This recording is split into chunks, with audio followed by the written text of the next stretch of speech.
Unforgettable 920.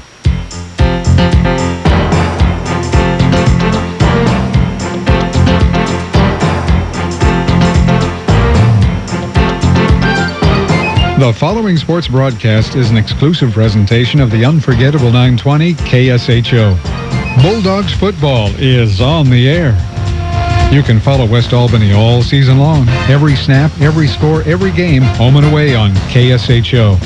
Bulldogs football is brought to you by Economy Supply Building Center, City and Suburban Electric, Lassen RV, Albany Athletic Club, Power Honda, Snap Fitness of Albany, Linco Federal Credit Union, Burgerville, Crabtree Automotive, Mark Thomas Motors, Grocery Outlet, Courtesy Corner Shell, Now Builders, Glen Lanes, Willamette Community Bank, The Cutting Room, Leschwab Tires of Albany, Figaro's of Albany, Wilson Motors, and by Lynn Benton Tractor. Now get ready for Bulldogs football. For all the action, here are Radio Ryan and Wally Orderman live on the Unforgettable 920 KSHO.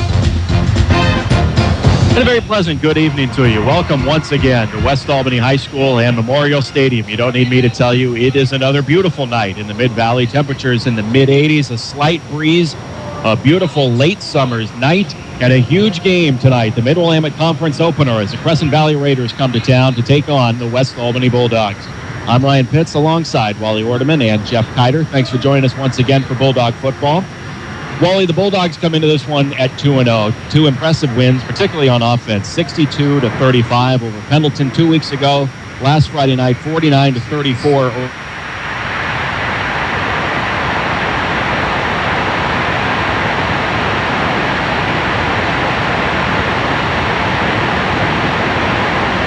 on a day where temperatures reached into the 90s in the Mid-Valley. I'm sure at game time it was still in the high 80s. 48 times he carried the ball. Now, for perspective, I played 2 slow-pitch softball games this week.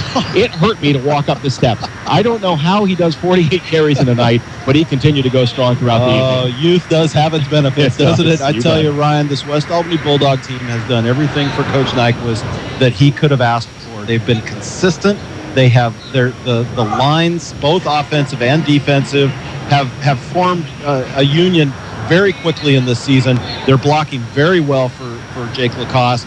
Jake has just gotten off in these first 2 games, and his line has paved the way, as well as Hiram Crook in front of him blocking so well. The receivers are blocking well. Cody LaHoda, what do you say about him? He comes off 2 games where his numbers are just, they're fantasy numbers. They're numbers that are going to get you a quarterback rating in the stratosphere. He's getting the protection from that offensive line. The consistency of this Bulldog team over the first couple games is what you really hope for to start a season. You don't always see that, and the Bulldogs have certainly performed. Now you come into a game with Crescent Valley, opening game of the conference season. It's a biggie. These 2 teams projected possibly number 1 and 2 in the conference by the coaches leading into this season. It's Crescent Valley team under Scott Sanders. They are improved, and they are going to be a formidable test, the opening game of this Mid Willamette Conference season. Yeah, the Raiders come in at 1-1, but that record, in truth, is a little bit misleading. They played Radford of Hawaii in their first game of the season. Not your typical season opener. Radford came in at 2-0. They'd already played 2 games, and it outscored their 2 opponents 96-6. CB had 4 turnovers in the game. That contributed to their loss. They whooped on Putnam last week, so they are 1-1 coming in, and the Bulldogs are 2-0. We're going to have our national anthem. We'll keep it here. So West Albany Marching Band will do the honors.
There's the demo by West Albany Marching Band.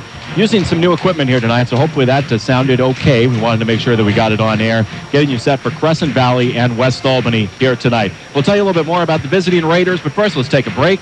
We'll return in just a moment to AM 920 KSHO. If you'd like to do it yourself or need helpful advice doing it, your neighborhood Ace Hardware and Contractor Center can help.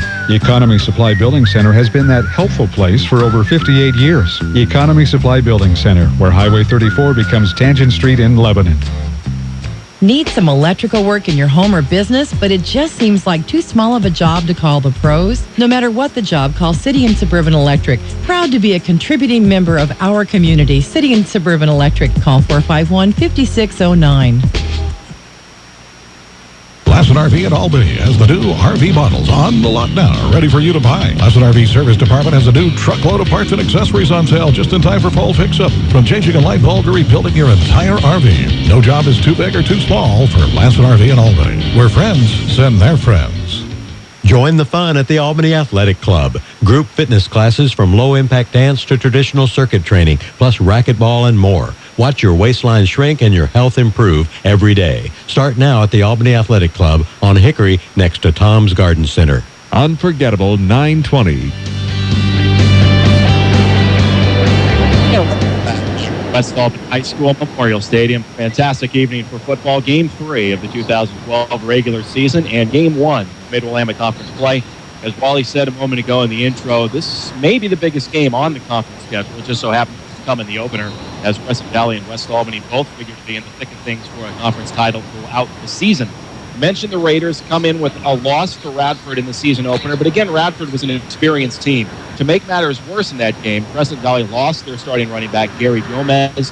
He went out in the third quarter with a broken leg, out for the season. At that point, he had already run for 168 yards in that game in not even 3 full quarters. So enter Nick Pizzezzi, who comes into that team, finishes it up, and then last week, it was Pizzezzi who went for 138 yards and 3 touchdowns against Rex Putnam. The Bulldogs can relate somewhat. Last year, Jacob Cost went out, Riker Smith filled in, Anthony Thompson filled in, and there was depth. You get the feeling it's kind of the same for the Raiders. I think that's probably true. And Scott Sanders has really built this program very nicely. They were down for several years, and over the course of the last few years, you can tell that this Raider team has been up and coming. They've given the Bulldogs real tests over the course of the last couple of years. This season is what they've been pointing to with Tanner Sanders, quarterback, Keenan Jr., and they just feel so good about what he can do to lead this team. They've got a great supporting cast around him. He's got big players around him. He's got they have 9 players, Ryan, on this roster for Crescent Valley over 240 pounds. Yeah. They are a big, bulky team, but they've got great players, great hands at the skill positions, and this is going to be a test for the Bulldogs. Tanner Sanders has the kind of size that you just dream about in a quarterback. He's 6'5", 195 pounds, but he does alternate snaps with Tanner Holland. They have sort of a co-quarterback system. Holland at 6'3", 185, not a tiny guy in his own right. Now, Wally, you mentioned that Crescent Valley has given West Albany some fits in recent years. The first 3 years of Mid Willamette Conference play, West Albany won these matchups 41-0, 34-0, and 56-7.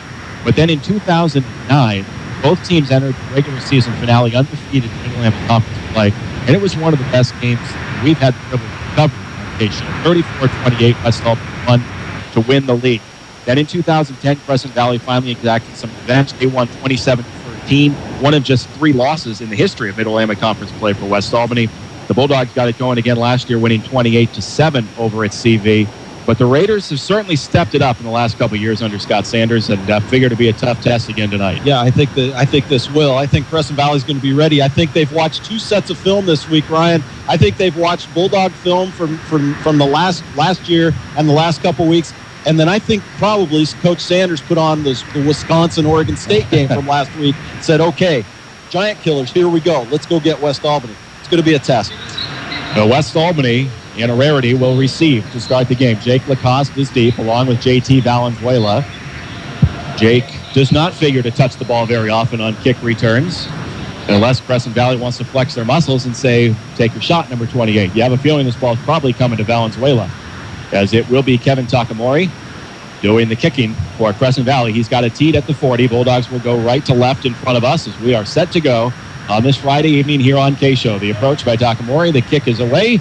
And a good deep kick will be taken by Jake Lacoste, backpedaling into the end zone. He'll have to bring it out. He fielded it at the 1. Near sideline of the 15. Tries to cut to the side. Will go out of bounds just across the 20 at the 21. The Bulldogs will start there 1st and 10.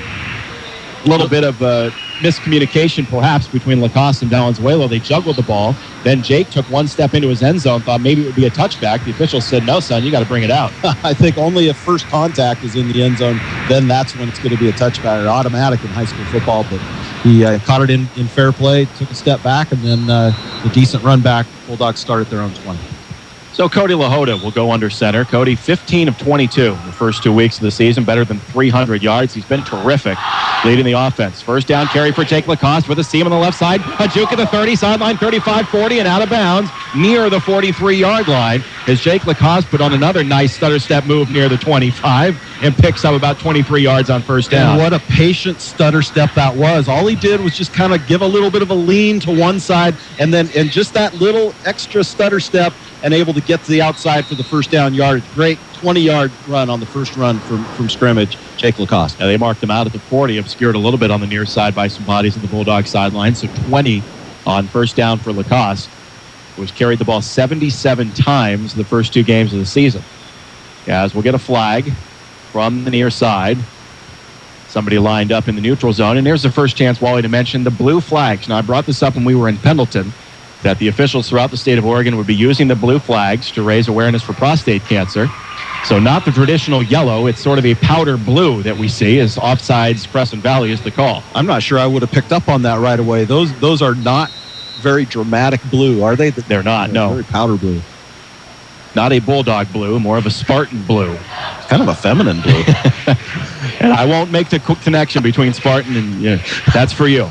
1st and 5 Bulldogs from their own 46. LaHoda on play fake, back to throw, rolling right, got a man open. It's Breslin. It's caught into Raider territory inside the 40 and down at the 37.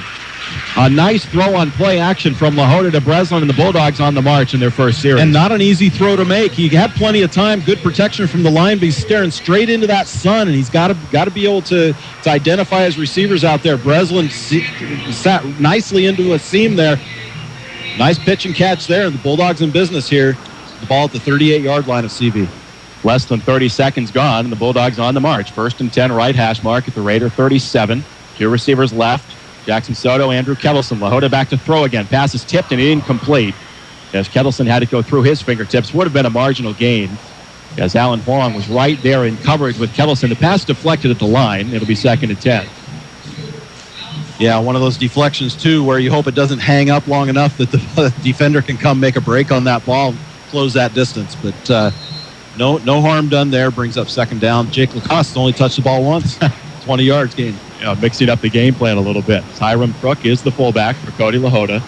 Now Brendan Breslin comes tight in the formation to the left side with Soto and Kettleson right, and a handoff to Lacoste.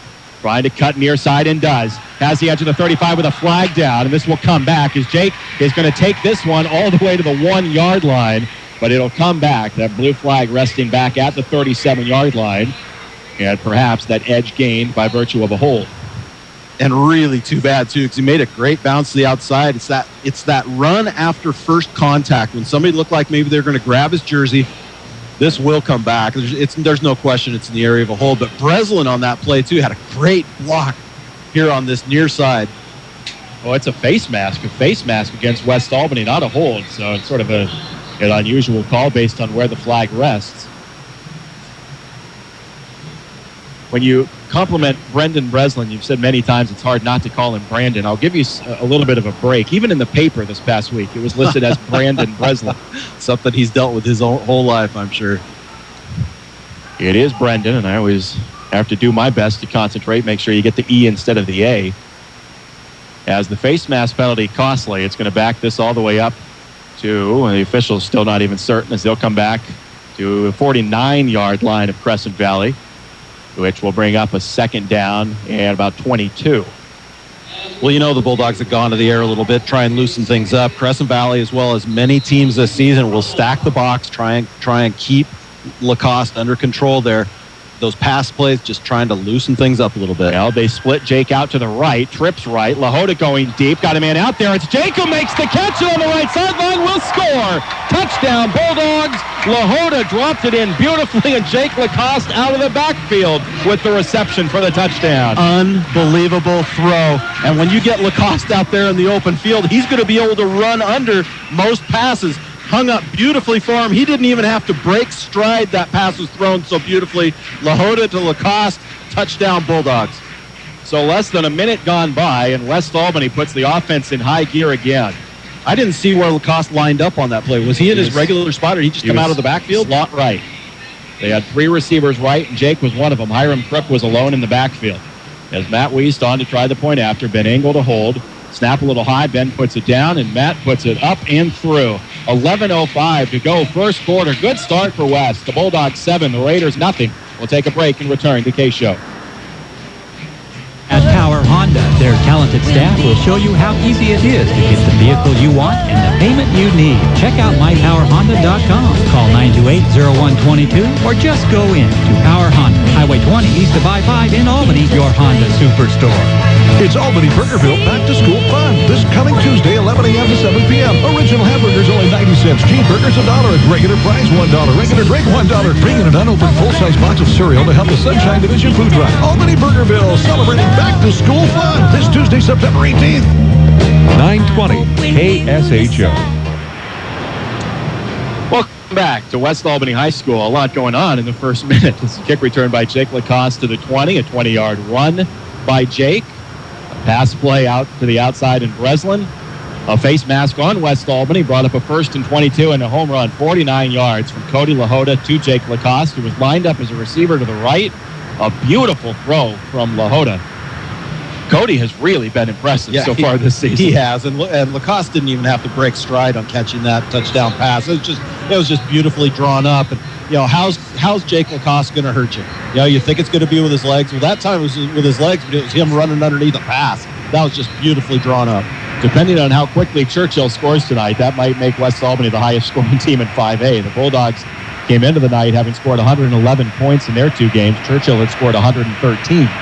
The Bulldogs are quick 7 and a 7-0 lead in front of another noisy Bulldog student section. Great crowd on hand here tonight, and opposite us in the CV side is Matt Wiest with the kick, a little pooch, trying to put it down into no man's land. It's fielded by Jodison Lassen. Lassen up the middle. He returned a kickoff for a touchdown the opening week of the season and has space here at the 35, 40, far sideline and out of bounds near midfield.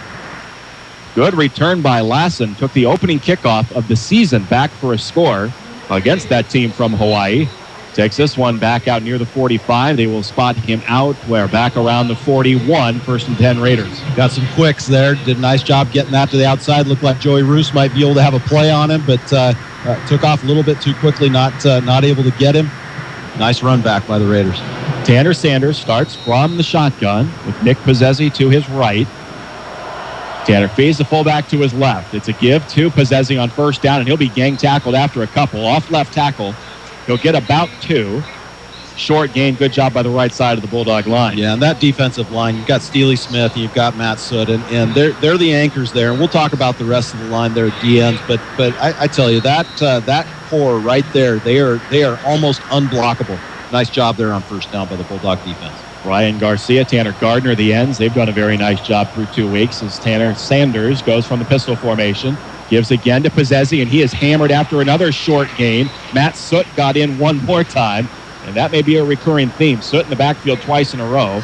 Gain of about a half yard. It'll be 3rd down and long. Brian Garcia on this left defensive end, and Tanner Gardner D end on that right side. Brad Taylor, a slot receiver to the right. Tanner Fees just inside of him. Pozzesi behind Sanders, again from the pistol formation. 3rd and 7, Raiders at their own 44. Sanders under pressure. Throws in the flat, caught by Taylor, but tackled immediately. A nice, sure tackle by Nathan Clark, keeping Taylor short of the 1st down by about 3. 4th down and a decision for Scott Sanders. Yeah, there's a change of personnel here. Looks like they will give it up, try and play a little field position battle here. Nathan Clark, he's a name we've called out several times here in the first 3 games of this season. He's a player to watch. The coaching staff pre-season was telling me, keep an eye on this kid. He's going to get some downs. So in punt formation are the Raiders. Brad Taylor back to punt. We're going to have a whistle and a timeout taken by Wes. Yeah, perhaps a frustrating timeout for the coaching staff of the Bulldogs, as they did not have the correct personnel out for the punt return. 9:25 to go in the first quarter. West Albany leading at 7-0. And we'll keep it here during the timeout. For over 50 years, Mega Foods has been offering the best quality and taste. More than just a supermarket, also a good neighbor. Mega Foods in Lebanon and in Albany. And a reminder that if you mention this ad, which I'm about to tell you, from Going Postal, you'll receive 10% off your UPS or FedEx shipments. In North Albany's Hickory Station, your friendly neighborhood shipping center, Going Postal. They offer UPS, FedEx, and U.S. Postal Services. A couple of hellos while we've got an opportunity. The timeout that we hadn't anticipated. Virgil Powell just sent me a text. I saw him in the crowd here. He's at this game, and I think that's who I saw down there. Anyway, he might be listening. So hi to Virgil Powell. Send us some greetings up here. Virgil, his freshman year at Western Oregon. Tremendous lineman for the Bulldogs the last couple of seasons. Brad Taylor will punt. Takes a long time to get it ready and gets away a nice kick. Valenzuela will field it at the 10.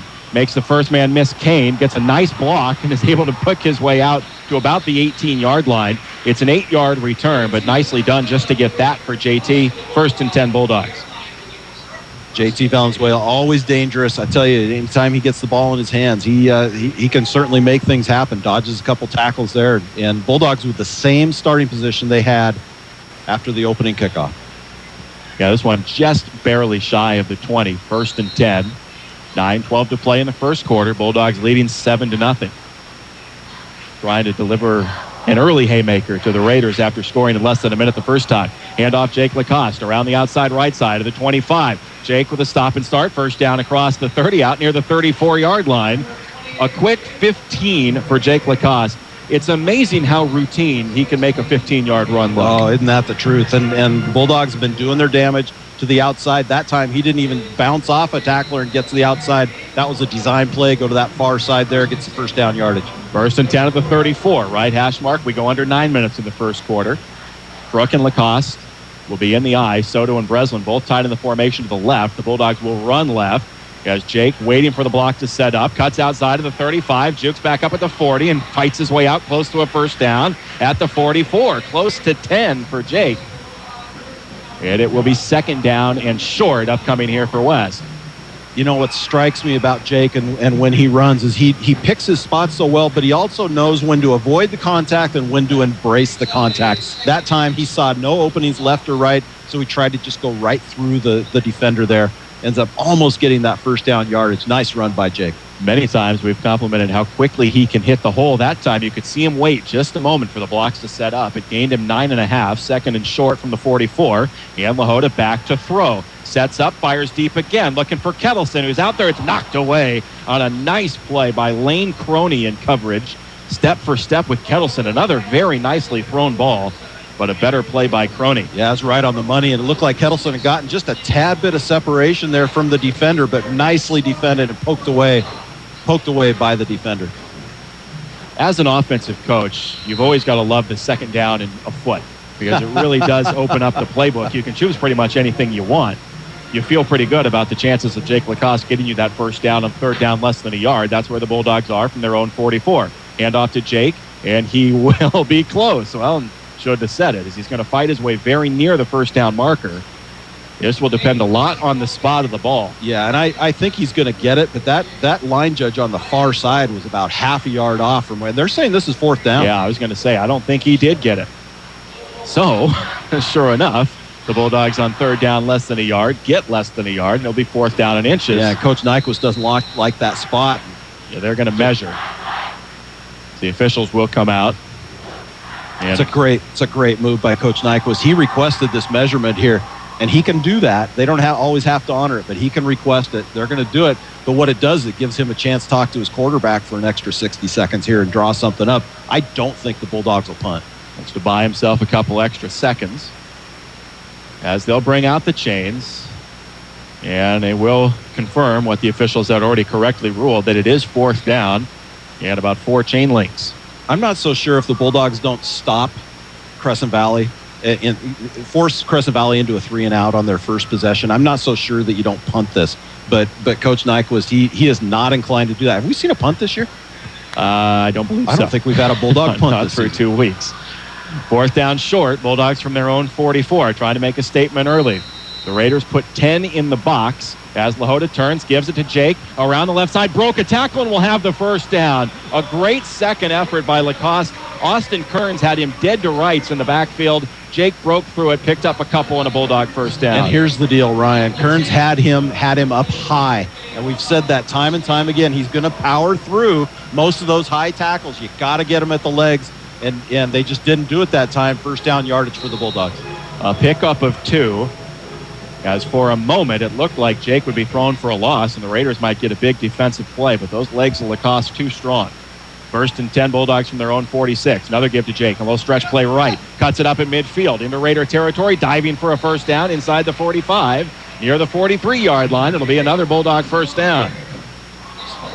Hey, Ryan, I believe we've got a listener on the radio, and because we got a text from John Birchfield, who usually is here in his cape, got a text that he was stuck on I-5 for a little while, going to be late to the game. He's probably within range now of our game, so I want to say hi to John Birchfield on his way. Be safe, John. Yes. Get here. We got you. We got things under control here. We'll keep you posted on the game. Give him his customary shout-out and tell him that Joe Birchfield threw a nice block on that last play. Lahota back to throw, going deep for Kettleson. Just barely overshot him on the fade left. Incomplete. It'll be 2nd down and 10. Such a timing play with that fade pass. And it's got to be coordinated so well between quarterback and receiver. That time, I think Lahota got rid of it just a little bit soon. Kettleson hadn't quite made his break yet. Going to bring up 2nd and 10. Joe Birchfield making his 2nd straight start on the offensive line. Buck Truelove is in uniform, but not starting. He broke a finger. We were informed of that before the game last week. When I saw that Buck Truelove was not in the starting lineup, my assumption was that he had been trapped in Pendleton, that they were going to make him stay at the roundup. With a name like Buck Truelove, I feel like you have to be at the roundup. You have to be in a rodeo. As Lahota hands it off to JT Valenzuela in for a down, and JT will take it near the 40. Close to 3, and it'll be 3rd down and long upcoming here for the Bulldogs. The side here, I wonder if they've made just a conscious decision. He's chugging some Gatorade down there on the sideline. Hope that maybe cramping issues aren't happening this early in the game, but looks like it's JT Valenzuela here, at least for this series. Yeah, no trainer anywhere near Jake. He's just by himself. So hopefully nothing too serious. On a 3rd down and 8, we're going to have a whistle and a timeout. The Bulldogs' 2nd timeout of this first quarter. We'll observe this one too. 6:33 to go in the first. 7-0 West on KSHO. Class 24/7 fitness facility, always open with keyless access where safety is paramount. That's Snap Fitness of Albany, where they offer free classes of yoga, Pilates, and Zumba with each membership. Check out Snap Fitness's new gym, now on Hickory Street in North Albany. Albany Grocery Outlet Bargain Market across from the Heritage Mall has Senior Day, the first Tuesday of every month. $2 off every purchase of $15 or more. Albany Grocery Outlet Bargain Market. 100% satisfaction guaranteed across from the Heritage Mall with bargains on the brands you trust. America's best music and the news you need.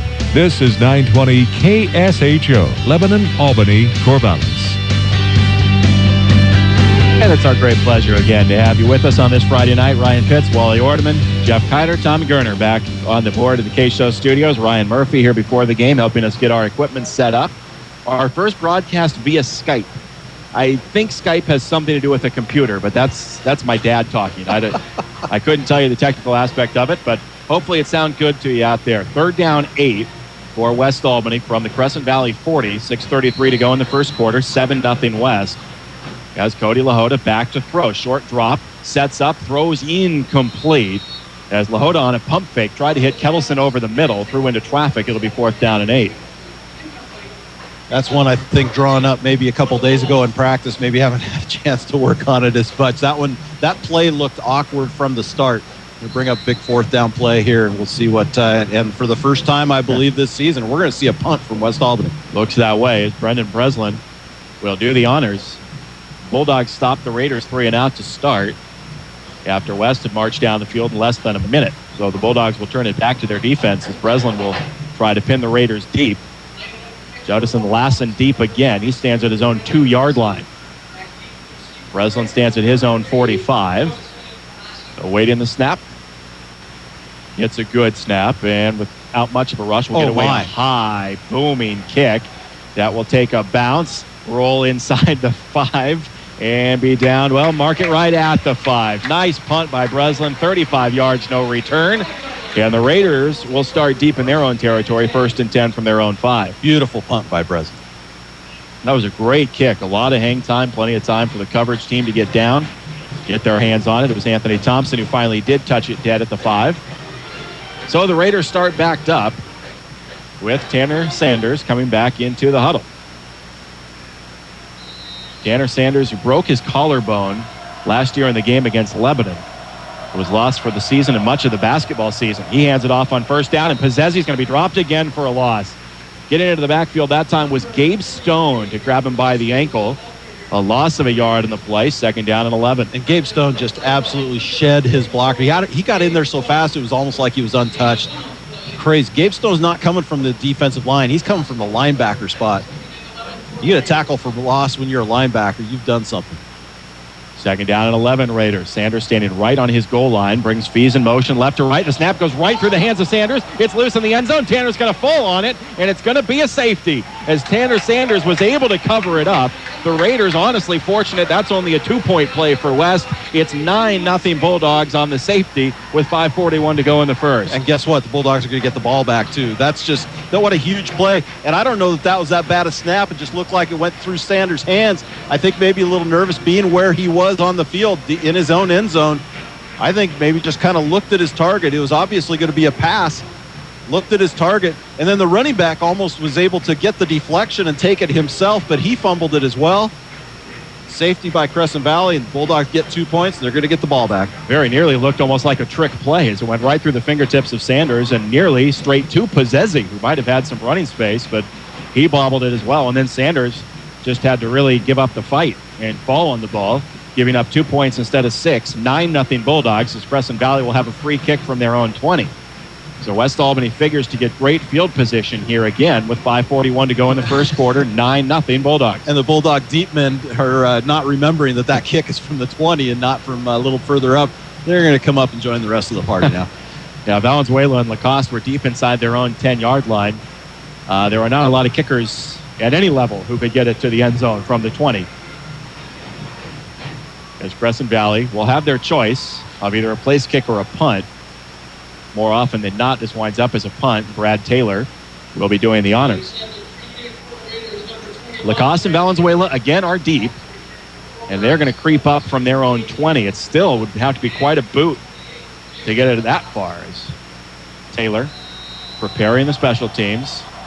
This is a play that doesn't get practiced all that often. The free kick from the 20. Taylor gets away, a little bit of a wobbler. That will hit at the 42, bounce to Valenzuela. JT from the 38, up the near sideline into Raider territory, dragging defenders to the 45-yard line. A strong return by Valenzuela, and the Bulldogs start in plus territory, 1st and 10 at the Raider 45. Well, that's a good return right there. Had a crowd around him, still able to push the pile a little bit. The Bulldogs start with the ball on the Crescent Valley 45-yard line. With 5:35 to go in the first quarter, 9-0.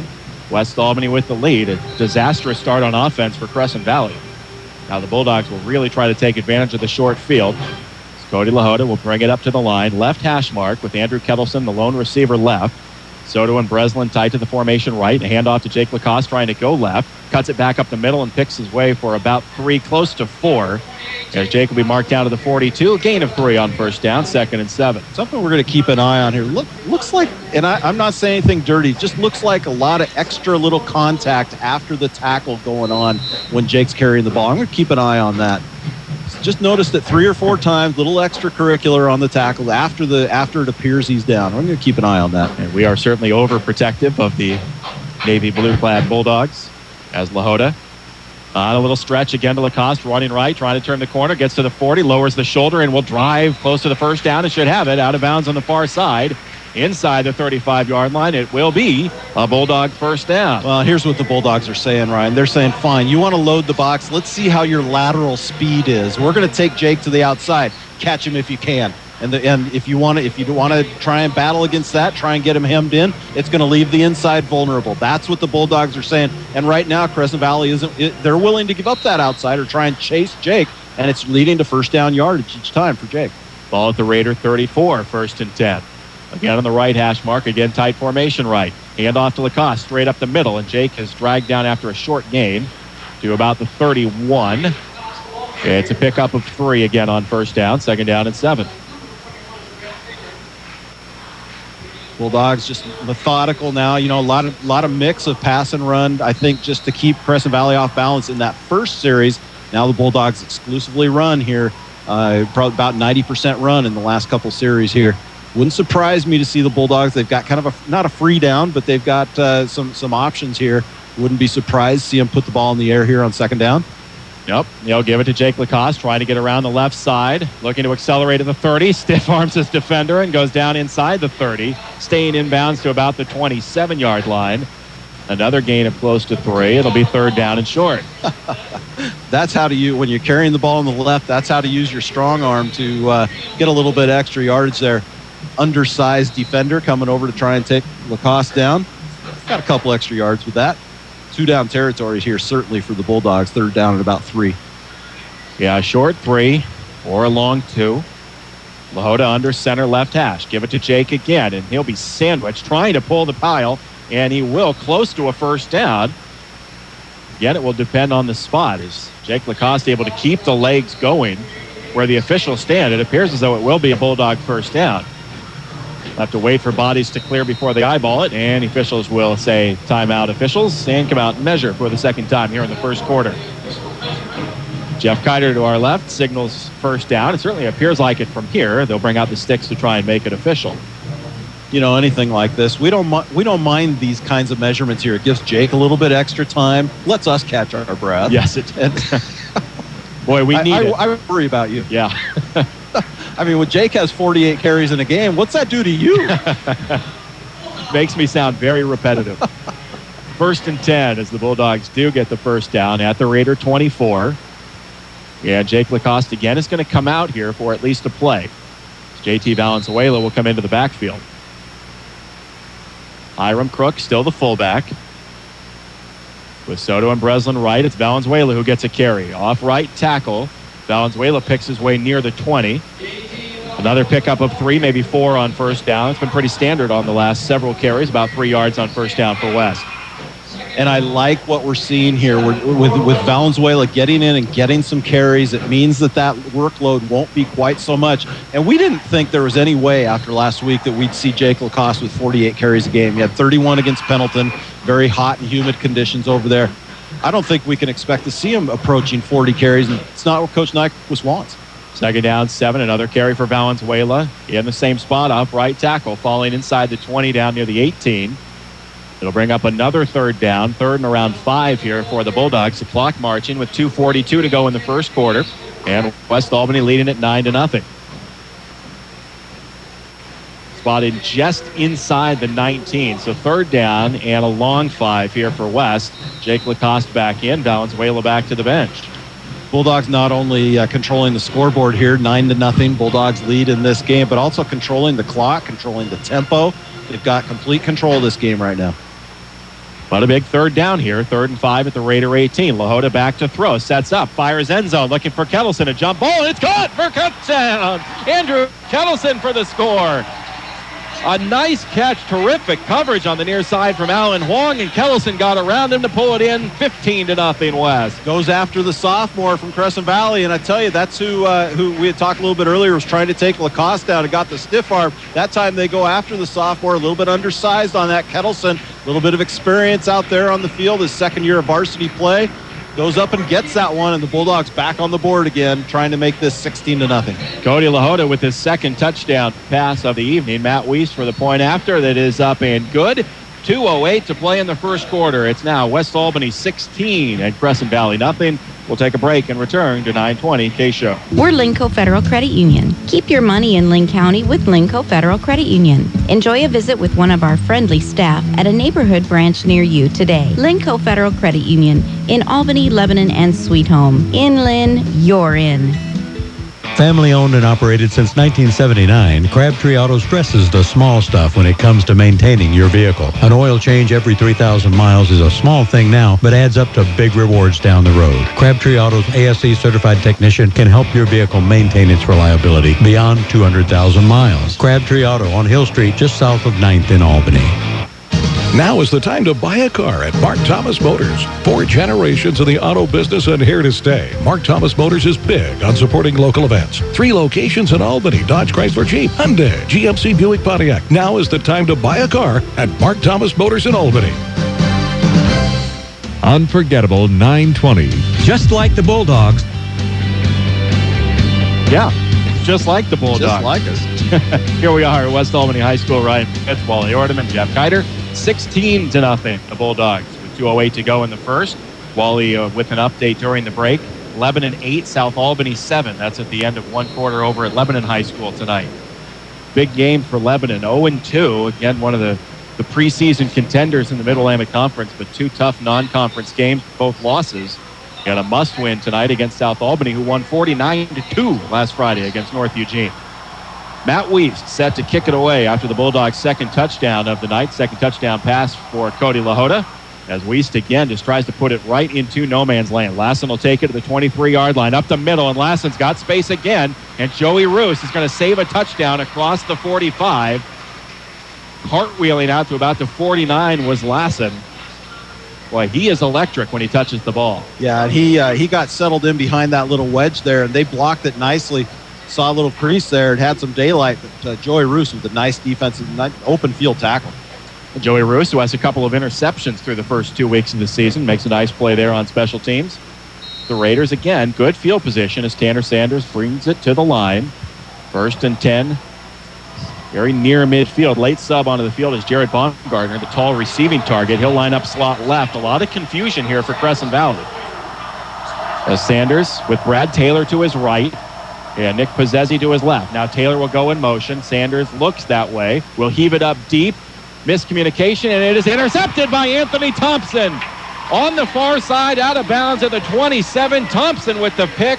Miscommunication outside. Sanders overthrew his target, and Thompson hauls it in for the pick. And the receiver, there was confusion for Crescent Valley from the start of that play, Ryan. The receiver was just livid after that play. He cut his route off short. The pass went long. Thompson in the right place, but actually had to make an acrobatic catch on that over the shoulder there, able to bring it down, and the Bulldogs in business here with the ball at their own 27.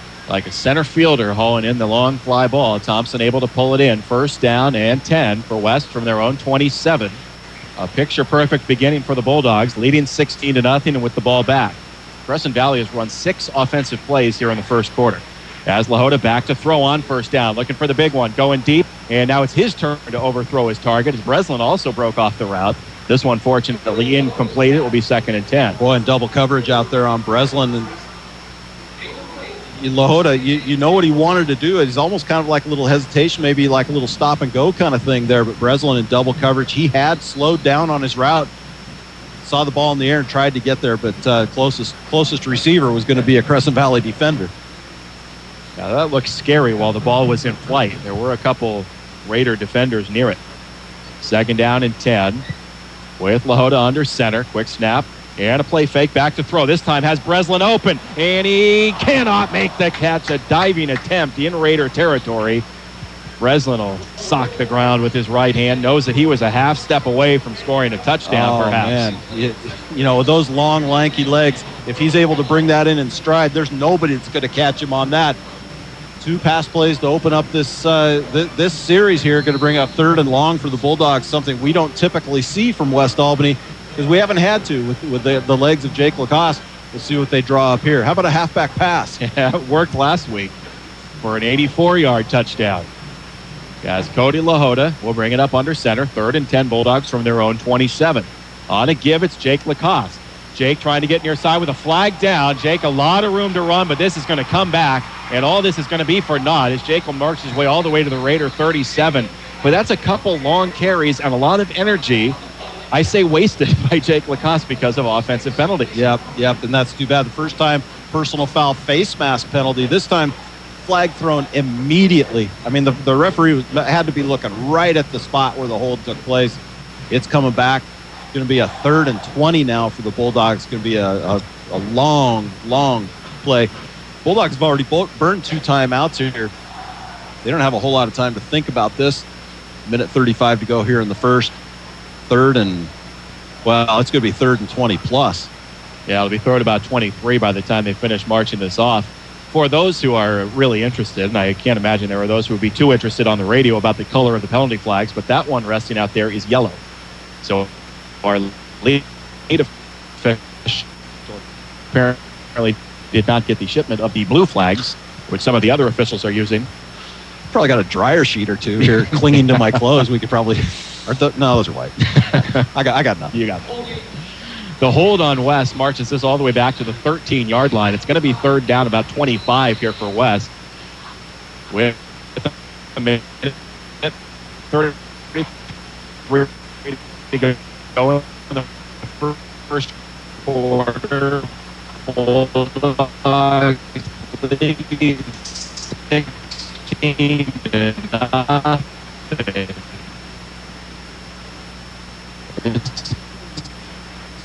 Spot where we've seen the draw a lot in the past. This is just to get the fullback Max. Well, it sounds like we're losing the signal there, and so we'll try to get that back. This is 920 KSHO. Of course, West Albany right now over Crescent Valley 15-0, and over Lebanon. Lebanon's up 8-7 on South in the first quarter. We'll take a break, and we'll be right back here on 920 KSHO. Just like the Bulldogs, Courtesy Corner Shell gives you everything they have every time you drive in. Fast and friendly service, windows always clean. Biodiesel and non-ethanol fuels are available. You can't beat Courtesy Corner Shell on Pacific Boulevard. Go in to find out.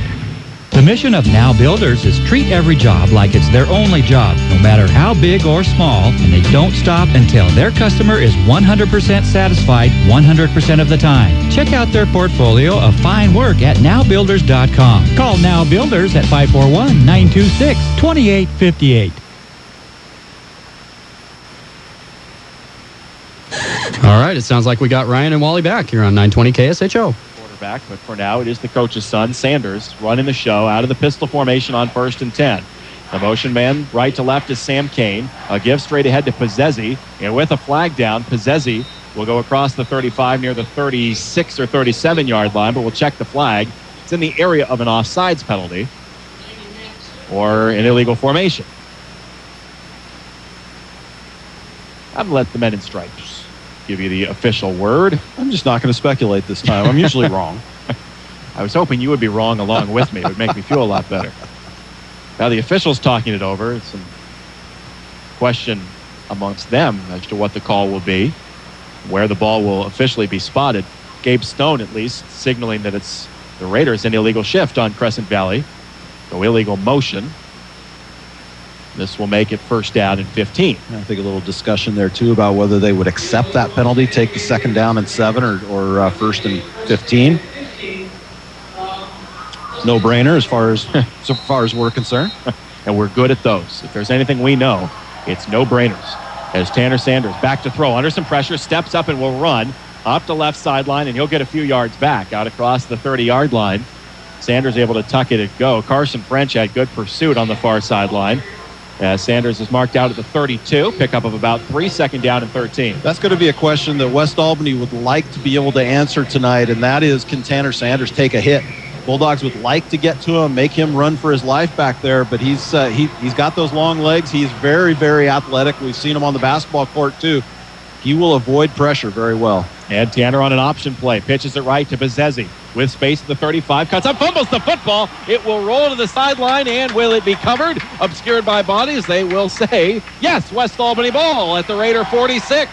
Nathan Clark able to get it before it went out of bounds. The Bulldogs take it off the turnover, and again in Raider territory, 1st and 10. And I missed who had the initial hit. Did you see who knocked that ball loose? It was a great open field hit. Wasn't able to tell. I'm going to ask Kiter. Didn't get the number. It is recovered by Clark. It will be 1st and 10 Bulldogs at the Raider 45. Kettleson. Kettleson with the hit. Okay. Yeah, Kettleson lined up as a receiver left. On first down, play fake. Bootleg right for Lahota. Throwing into the flat, and it is caught. Reeled in by Soto, who will have a first down. Jackson Soto inside the 25. On his feet down near the 22. A great catch by Soto, who had to bobble it in with one hand to secure it. Winds up taking it deep into Raider territory, a first down. The clock stops to move the chains. 1.6 to go in the first quarter. What a great effort by Soto to go up and get that ball thrown, maybe just a little bit behind him and able to kind of tip it to himself. Brings it in for first down yardage. And how about well, we'll go to a timeout. I'll come back and make that point when we come back. We'll hold the thought so we can have a timeout. End of one here at West Albany High School. 16-0. The Bulldogs lead the Raiders. We'll come back for the second at KSHO.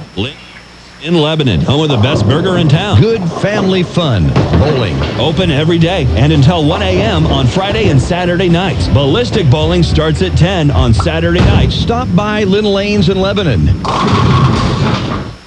Hi, I'm Dave Wood, President and CEO of Willamette Community Bank. We are proud to support our local high school sports, music, and scholastic programs. Be part of the team and get behind our schools and our future leaders. Willamette Community Bank. Service like no other. We promise. Member FDIC, equal housing lender. Competition is tough in the hairstyling business. The cutting room on Pacific across from Pops doesn't mind because just like the Bulldogs, we strive for excellence with confidence. The cutting room wants to be your salon. Call us for an appointment at 541-928-0811. It's that time again. Les Schwab's Fall Tire Sale, our biggest sale of the year. Come in and get great deals on some of our most popular tires. But hurry, the Fall Tire Sale ends October 31st. Les Schwab, doing the right thing since 1952. America's best music and the news you need. This is 920 KSHO, Lebanon, Albany, Corvallis. Well, I've remarked a couple of times during the first 2 weeks how long our first two games have been. We're on our way again. 7:40 as the second quarter begins. 16-0 Bulldogs. A handoff to Jake Lacoste, and Jake running straight into a defender inside the 10, piling his way down near the 5-yard line of Crescent Valley. Another big carry for Lacoste. It'll be first and goal Bulldogs here to start the second. And another great lead block by Hiram Crook. Got out there in front of him and just laid the wood to the outside linebacker on this near side. Cleared a path there. Nice job by Jake to follow his blocking and get it down within first and goal distance. First and goal from the 4 of Crescent Valley. That Raider defense has been on the field a long time. As Jeff Kiter points out, over 100 yards now on the night for Jake Lacoste. First and goal, 4-yard line. Handoff to Jake around the left side, trying to stretch it all the way to the pylon. Will he get there? He will. Touchdown, Bulldogs.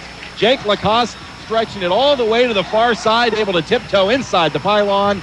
22-0 West on Jake's 11th rushing touchdown of the year. Oh, beautifully done, too. And it looked effortless. He's just got that grace and that speed to get to the outside. Defensive end just not able to chase him down, and Jake goes for the touchdown yardage. His 11th rushing touchdown, his 13th overall. He's got one receiving and one passing. As Matt Wiest will try the point after, looking to make it 23-0 West. Just underway here in the second quarter. Ben Engel again does a nice job to put the hold down. The kick is up and good. 31 seconds into the second quarter, the Bulldogs leading 23-0 on Crescent Valley. We'll take a timeout and come back to 920 KSHO.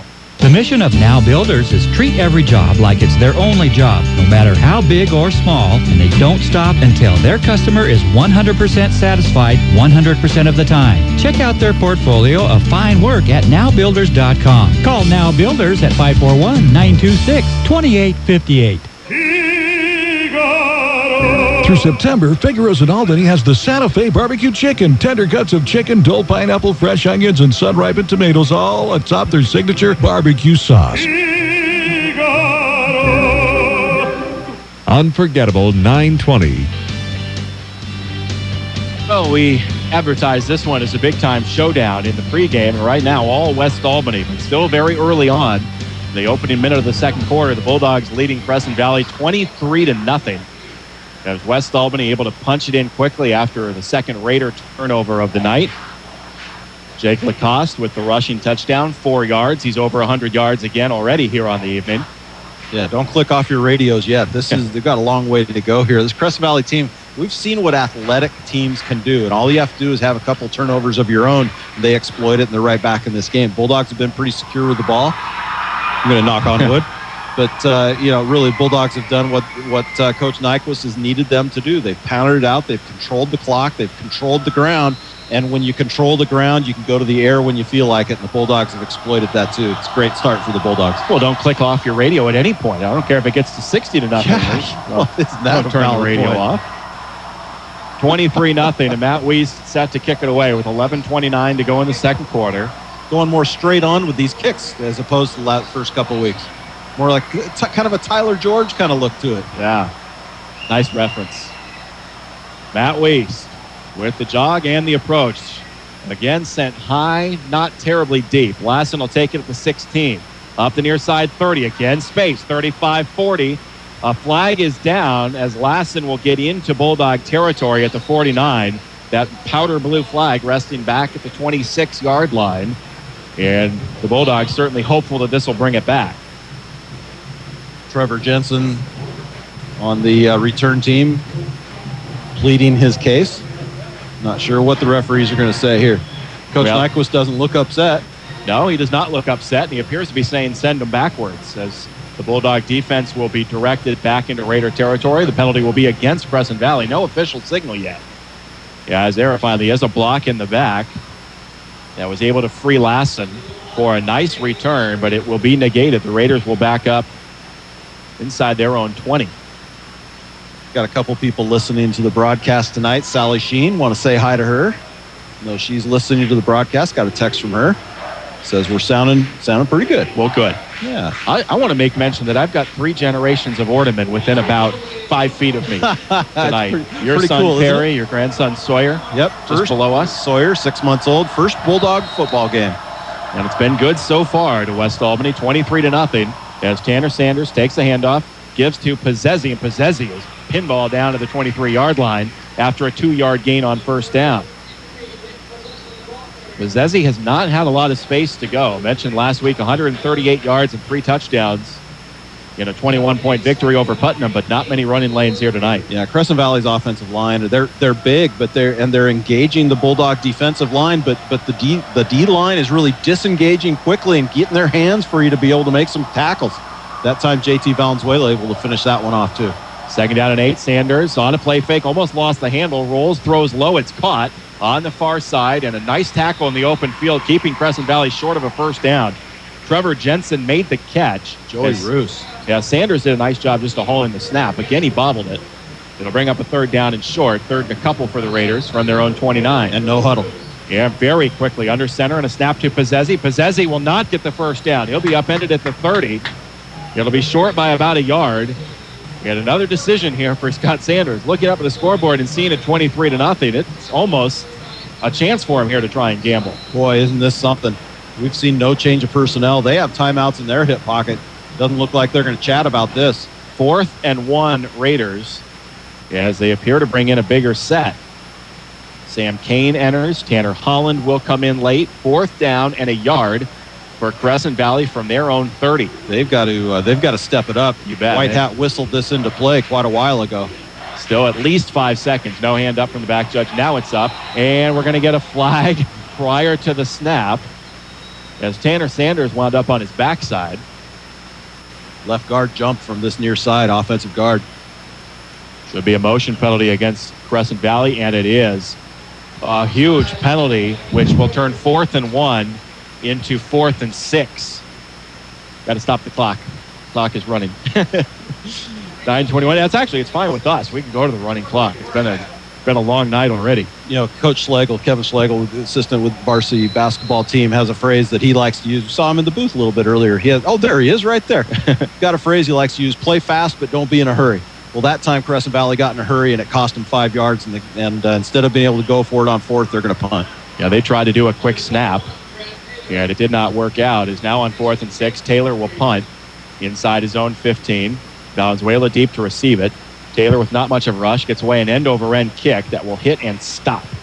Now take a little bit of a Raider bounce and dead at the Bulldog 38-yard line.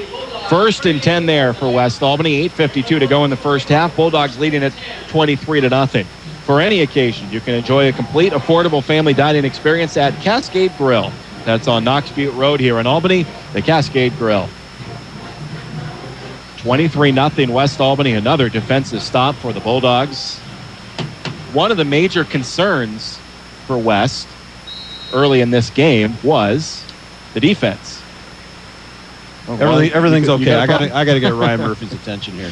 1st and 10, West from their own 38-yard line. Lahota back to throw on a pump fake. Now under pressure, and he's going to be sacked back inside the 30-yard line at the 28. A loss of 10 as the Raider rush able to get to Lahota. That might be the first time this season that Lahota has been sacked, as the Raiders were finally able to collapse the pocket.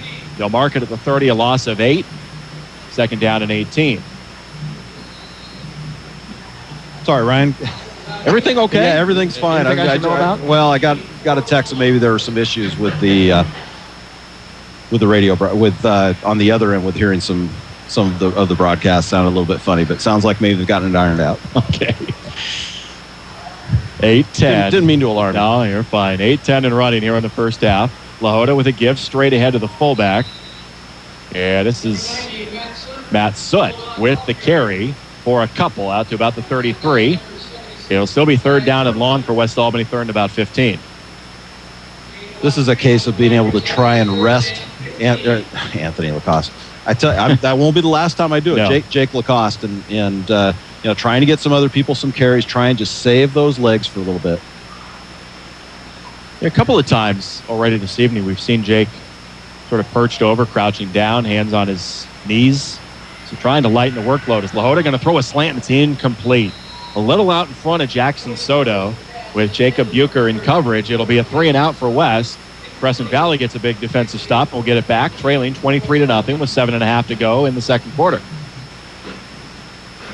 Third punt of the night for West. The offense looking very good. They scored 23 points, but their first 3 punts of the season. I think this is a judicious use of the punt right here. I mean, this is what you have to do in this situation. But the Bulldogs, I think, were a little bit conservative on that. You could do that. You're up 23-0. There are times to take chances, times to be conservative. Your defense is getting the job done. Might as well give the ball up, a little field position battle going here, and let your defense go out and do their thing. Breslin has gotten away 2 nice punts already. Back in punt formation once more at his own 19. Put a foot to it right at the 20. Another good kick. Appears poised to take a Bulldog roll, and it will, just inside the 30 and go down at the 26-yard line. 41-yard punt, no return.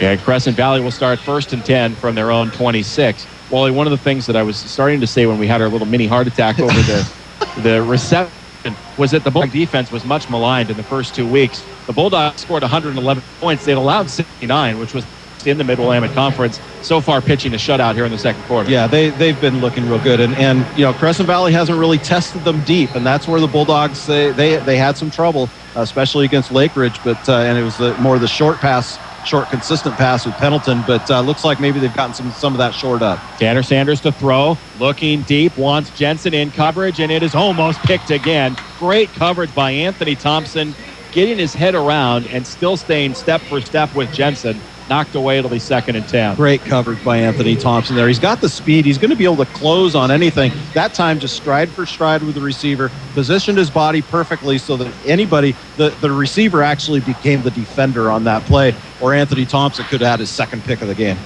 We've mentioned the defensive line a couple of times. Devin Wade is now in on the D-line, replacing Steely Smith, who started at the left defensive tackle, along with Brian Garcia, Matt Soot, Tanner Gardner along the front end.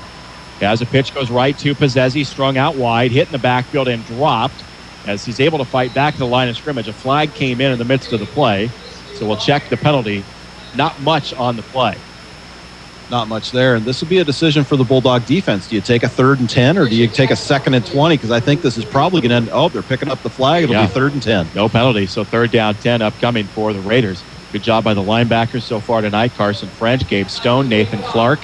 And the defensive secondary, which is vacillated between Andrew Kettleson and Ben Engel at one corner, Anthony Thompson at the other, Joey Roos, JT Valenzuela, the safeties.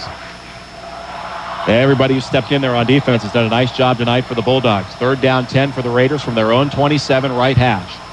Bulldogs showing blitz, now back off a little as Sanders will roll to his left, step up, throw over the middle, and a nice sliding catch, a great catch by Jared Baumgartner for a 1st down. What a beautiful grab as Baumgartner sliding on his backside, able to reach behind himself ever so slightly to make the catch. That's just a really athletic play right there. Baumgartner with the nice hands, That's just acrobatic. You have to go down. You're sliding anyway. Ball's coming in hot and low. Able to scoop that up is a nice, beautiful catch. And it was a catch. There's no question about that. From our vantage point, we could see it cleanly here. He brought that in. And a big-time first down for the Raiders, who were staring right in the face of another 3-and-out. A fresh set of downs at their own 37, 1st and 10 with 6:25 to go in the first half. West Albany leads at 23-0. Sanders on a quick hitter right. The screen will net a few across the 40 to about the 42-yard line. Thrown so quickly, he wasn't even able to pick up a number. It's Tanner Jensen who made the catch. Gain of about 3, maybe 4. It'll bring up second down and call it 6. We'll go back to that last reception by Baumgartner by Crescent Valley. That's senior leadership, too. That's senior knowledge of knowing where the sticks are, because he had about a half yard to spare when he caught that ball. Nice job by the senior. Second down and 6 for the Raiders from their own 41. Sanders back to throw. Sets up, throws into the flat, caught by Sam Kane, the fullback, as Kane will be close to another Raider first down out near the 47-yard line. It's a pickup of about 5.5. It'll be third down and very short. Big third down here now. 5.5 to go here in this first half. Bulldogs leading 23-0. As the Raiders are approaching midfield here, trying to get the ball, trying to get the first down, get into Bulldog territory. 2-down territory here for the Raiders. Do you believe 2-down territory here? Yeah, I think it is. As Sanders rolls right, tries to get it in 1 down, and will lose yardage. He's going to go down back around his own 43. It was 3rd down and 1. It's going to become now 3rd down and about 4, maybe even 5 for Crescent Valley. Now I don't think it's 2-down territory. I don't think they'll go here on this 4th down. Although down 23-0, you feel probably a sense of desperation. But if you kick this ball, you pin the Bulldogs deep and make them go a long field to finish out this half. It appears they are not going to listen to my advice, and they're going to go for it. On 4th down and 4, just inside their own 44. Late sub comes in as Trevor Jensen will cross the formation. Now we're going to get a whistle and a timeout. Scott Sanders did not have the personnel he wanted, as Jensen was very late getting out onto the field. Timeout Raiders with 5:04 to go in the first half. 23-0 Bulldogs.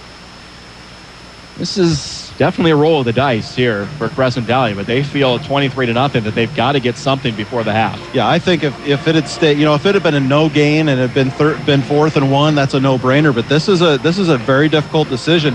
He has been, with his quick routes, he's been, Sanders has thrown for nice 5, 6, 7-yard gains. They've got that in their hip pocket. The Bulldogs, they'll be ready for it. Now the Bulldogs stack the box on 3rd down. They don't need to do that here. They'll spread things out a little bit, go out with the receivers, but I think they'll be watching for that quick hit. 4th down and 4 upcoming here for the Raiders.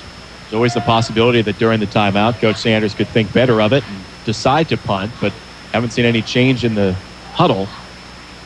Well, maybe a little quick kick by his son, Tanner, and get the Bulldogs back without anybody to receive and just let it roll dead. But I think they're going for it here. It appears to be a straight conversion attempt here for the Raiders from their own 44, 4th and 4. Sanders from the pistol formation, Possessi behind him. Sanders back to throw. Throws quick on the out, and it's caught. Good safe pass and catch for a first down to Baumgartner into Bulldog territory, out of bounds at the 44. It's a pickup of 12. And a first down for Crescent Valley. Yeah, that's a one-step drop and just hit your favorite target. And that's a nice play there on 4th down. Risky move anytime you put the ball in the air, but they got it done. Keep the chains moving. 4:59 to go. 5 minutes to go here in the half. The Bulldogs still pitching a shutout. 1st and 10 Raiders at the Bulldog 45. Sanders with Kane in motion, back to throw. Another quick hit, another catch for Baumgartner, spinning his way for a first down inside the 35 and down at the 33. Another Raider first down on the march with 4:53 to go in the first half. Well, what they're hoping that the Bulldogs will do, they're setting up for a pump and go, Ryan. The Bulldogs, if they jump that route, little pump fake by Sanders and send that man deep, there'd be nobody there. That's what that pass is setting the Bulldogs up for later. But right now what it's doing is getting them first down yardage when they're able to complete it. It pains me to see a team from Corvallis emulating a team from Eugene, but the Raiders using those Oregon Duck placards on the far side to signal in the play. It's annoying, isn't it? Sanders back to throw on 1st and 10. Going deep down the far sideline, up in coverage, and it is incomplete as Kettleson was right there step for step with Baumgartner. That's a nice matchup. Jared Baumgartner, a 6'2", 180-pound senior, and Andrew Kettleson, a 6', 165-pound junior. But whatever Kettleson lacks in height, he makes up for in athleticism. Carson French back there in coverage too, trying to come out over to give him a hand. Clock stops on the incomplete pass. 2nd down and 10 here for Crescent Valley. At the 34 of the Bulldogs, this is the Raiders' deepest travel into Bulldog territory with 4:27 to go in the first half, and the Bulldogs leading 23-0. Sanders, little option right, and in big trouble is going to be ridden out of bounds by Cole Zumwalt, who was able to stretch that play out on the far sideline. Sanders at the end of the play showing his strength, threw a stiff arm and really threw Zumwalt out of the way, but not before he lost himself about 6 yards. And Tanner Sanders lucky that Zumwalt let up at the sideline there too. Smart, that's what you have to do when you get to the sideline. But he could have pile driven right into the track. Cole Zumwalt in at the left defensive end, and I don't know if Sanders maybe ran the wrong way on the option. Pizzezzi broke out left. Sanders went right, and just had nobody home. And Zumwalt was not blocked. No. 3rd down, 16 Raiders from the Bulldog 40. Sanders, short drop, wants to tuck and go. Looking up the middle, falls for a yard. That's it. Oh, and they're going to get a late hit here on Tanner Gardner. Now, that's questionable. Tanner Sanders was falling forward, and Gardner fell on top of him. They're going to call that one late hit. Randy Nyquist out on the field near the yard marker at the 40. Can't believe the call, and I'm not sure I disagree with Coach Nyquist. Yeah, that's a tough one. That's one where if you pile drive the kid after he's let go of it or after he's gone down, that's one thing. That was almost just kind of a nonchalant fall on you. That's a brutal call. Boy, it'll be an automatic first down. That just makes no sense. And the second 15-yard penalty on the Bulldogs here in this half. The more you stop and think about that one, the more frustrating it becomes. It should have been a 4th down and very long. And this will give the Raiders, should be a gift first down. Boy, Tanner Sanders on a 3rd down and very long just wanted to tuck and run and maybe get something to set up a 4th down play. He dove head first, and Tanner Gardner there, I guess they say a split second too late. It's almost like the instinct said, touch him and make sure he's down. Right. He wanted to make sure he was down by contact. Yeah. Now, it doesn't matter in high school. Once you're down, you're down. Yeah, pro ball, that's the only time that applies. But, hard to pull off the brakes there. Well, they're going to have to measure when this is all said and done. It's not an automatic first down, but with it being 3rd and 16 and a gain of about a yard on the run, the penalty will make it very, very close to a first down. Officials don't even know where to place the chains, so they'll have to straighten that out. 4:13 to go in the first half. It's 23-0 West Albany. A little Keystone Cops routine going down on the field right now. Oh, I wish there was a video portion of this. This is, I've never seen this before with the chain gang. I've always been very, very complimentary of the OSAA and everything that they put together, and certainly their officials are no different. But the first 3 weeks of the season, 2 weeks and nearly a first full half, the officials have not exactly had it together. Their organization has not been the best. And again, they're taking a long time. Now, credit them for making sure they get it right. That would be the positive outlook. But the amount of time being spent discussing calls early in the year is a little problematic. And it's 4th down. Yeah, after all that, it'll be 4th down and short. Crescent Valley obviously will go for it here. Yeah, they will. And the Bulldogs will really stack the box. Crescent Valley has seen them do that now. You wonder if they'll have a remedy here, maybe just a fake dive down in the middle, maybe try and do something tricky to try and get to the outside. Because the Bulldogs, they're going to saturate the middle right here. If the Bulldogs stuff this, it would be a little bit of poetic justice because it should be, in all honesty, 4th down and 15. That's a gift penalty for Crescent Valley. But they will go here on 4th down, very short, inside the Bulldog 25-yard line. Sanders, at 6'6", can fall forward and pick up a first down if he so desires, if he can move the pile. They'll direct the official back to pick up the flag, which will draw a mock applause from the fans here, as frustrated as we are with the men in stripes. Hey, and Birchville made it. And John is here. All right. 4th down and short. Sanders awaiting the pass from center. Gets it. Hands it off to Pizzezzi. Right into the scrum. Pizzezzi, forward progress, should net himself a first down. The crowd reacts as though he will be short, but it's not where Pizzezzi wound up. It's where he initially encroached, and that should be for a first down. No official signal yet. There it is. First down. First down, Raiders. With 4:01 to go in the second quarter, 23-0 West Albany, and this impressive drive, methodical drive for Crescent Valley continues. Yep, 4:01 to go here as they'll wind it here shortly, and the clock will continue to run, but Crescent Valley with their best field position of this half. And remember that in a rare instance, the Raiders will get the ball to start the second half, not West Albany. The Bulldogs so often win the toss and defer. West Albany received to start the game, so the Raiders, if they can get a score here and then get the ball to start the second half, could build some momentum. Sanders will run an option left. A late pitch for Pizzezzi, in trouble, trying to get to the corner and cannot. He will go down for a loss back behind the 25-yard line. A host of Bulldogs not fooled stringing that out. Too many to mention. Yeah, it was Anthony Thompson that ended up making that tackle, but it was Tanner Gardner that was giving chase and not allowing him to cut that back. Tanner Gardner right on his right shoulder. I think he probably would have liked to have cut that inside, but knew that Gardner was right there on his heels. No way he could do that. Thompson comes up and makes the sure tackle. Loss of 4 on the play, back to the 27, second down and 14. With 3:37 to play in the half and a 23-0 West Albany lead. Sanders with Pizzezzi just behind him in the pistol. Back to throw. Steps up, fires quickly, and overshoots Baumgartner. Incomplete. Had to put some heat on that with Gabe Stone coming in on the blitz. And threw it a little bit high for Baumgartner. It will be third down and 14. And I like that by Coach Mel, the defensive coordinator, Brian Mel, for the Bulldogs, sending a linebacker every once in a while, that blitz. He came through untouched and put a little bit of heat on Tanner Sanders, and you want to make Sanders just a little bit uncomfortable back there. Last 4 or 5 times he's dropped back, he's had all sorts of time. If you can get some heat on him, make him a little bit uncomfortable back there, maybe he starts rushing some throws. Third down and 14. The Bulldog students again making a lot of noise below us. From the left hash mark. 2 receivers right, 1 to the left as Sanders will roll to his right. Little pressure coming from the backside. He'll heave it up deep to the end zone, and it is going to be... Is it caught? No, they're saying no. Out of bounds. Boy, Jensen did haul it in.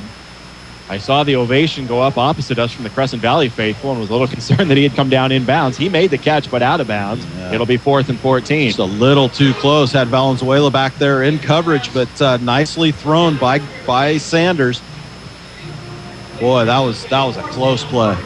That would have been a marvelous catch for Jensen. Instead, 4th and 14 for Crescent Valley from the Bulldog 27, and West with a chance to get the stop here after all. And this would be a huge stop. You know, after that personal foul penalty and them getting that first down yardage there, moving the sticks deep down into Bulldog territory, to get a stop here would just be huge for momentum going into the second half. Bulldogs would have a lot of clock to work with, too, and only 1 timeout. Raiders are setting up for a field goal try here. This would be quite an effort from Kevin Takamori. This would be a 44-yard attempt from the left hash mark if Takamori actually does attempt a field goal. Remember, this can be treated as a punt if it stays in the field of play. It's Takamori's kick. Does it have the leg? It does not. Off to the right and short. No good. West will take over from the 20-yard line, 1st and 10. Pretty close with that kick, though. Yeah. No, I'm sorry. They will mark it at the 27. If it's inside the 20, it would have been taken back to the 20, but it'll go back to where the snap was taken at the 27. No, I was right. Yeah. It is. It's treated like a touchback, so it comes to the 20-yard line. I thought it was, and it will come to the 20, so that's why there's really nothing to lose for the Raiders. See, I questioned myself because I thought the officials had it right, and they had to correct themselves. Move it back to the 20. Okay, Ryan, here you go.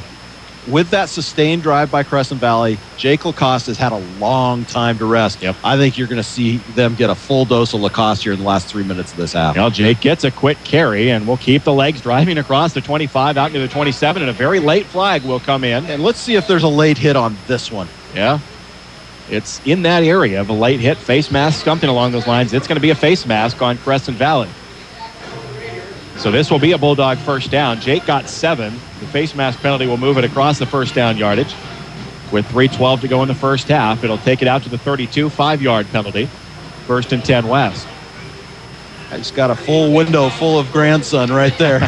They're sitting right below us here. Sawyer enjoying his first high school football game. And still witnessing a Bulldog shutout here as we'll come down near 3 minutes to play in the first half. 23-0 Bulldogs. Hand off Jake Lacoste. Up the middle, now cutting right and protecting the ball as he gets across the 35 to about the 36. Gate of 3 on first down for Lacoste. Jake went into full ball protection mode there with the line trying to strip it.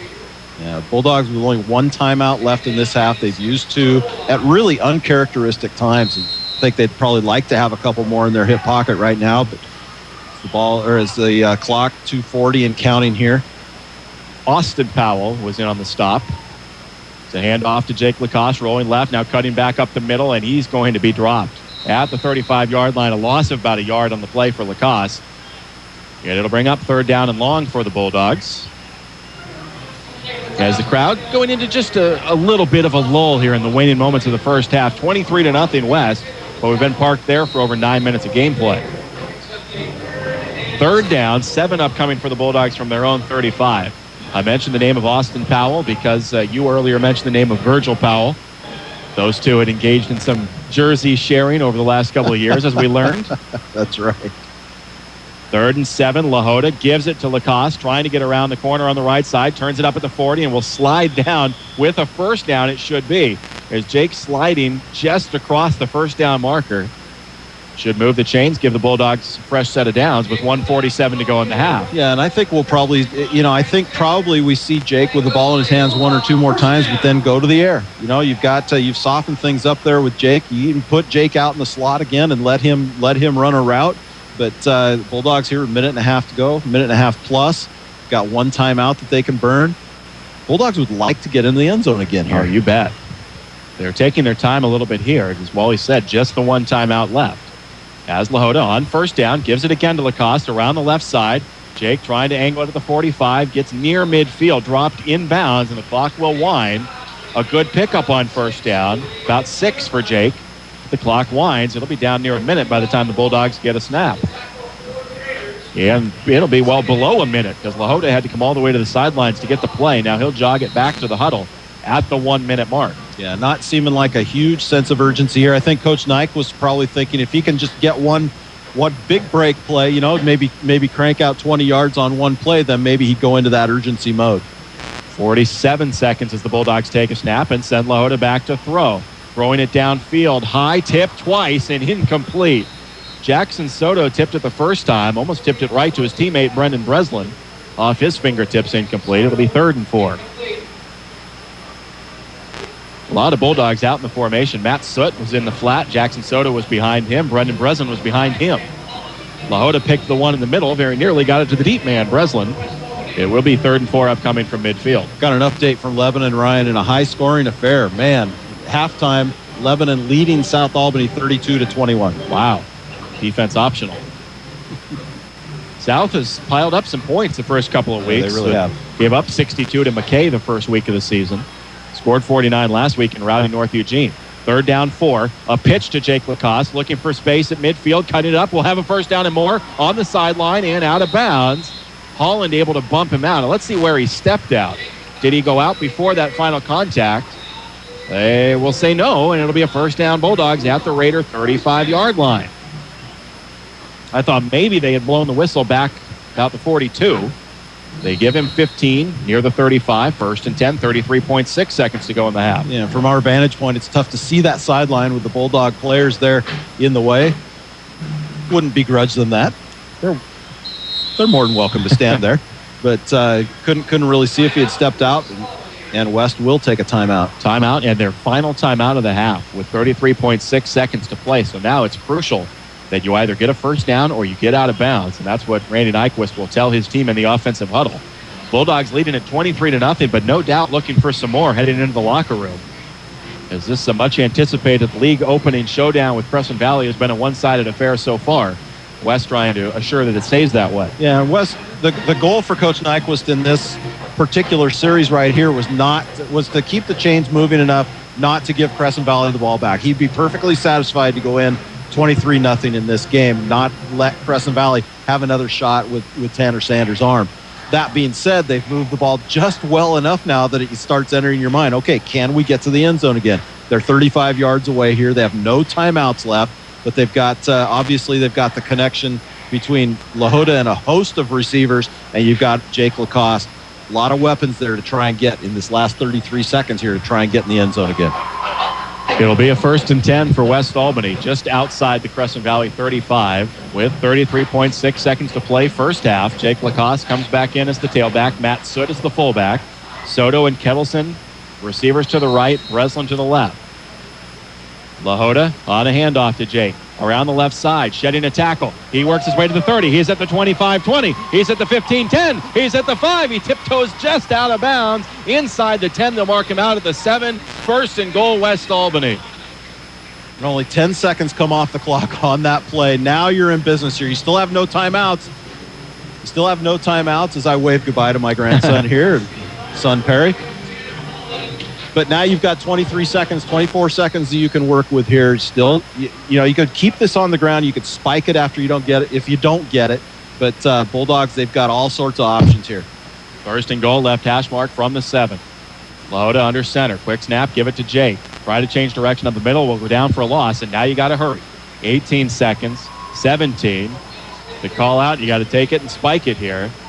Jake Lacoste will slow to get back to his tailback position. 9 seconds.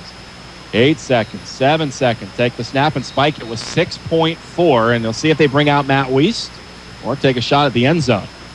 If the shot is to the end zone, it's got to be quick with 6 seconds and a little bit of change here to go in the second quarter. Yeah, I think maybe you run a quick hitter maybe to your tight end or to your slot receiver.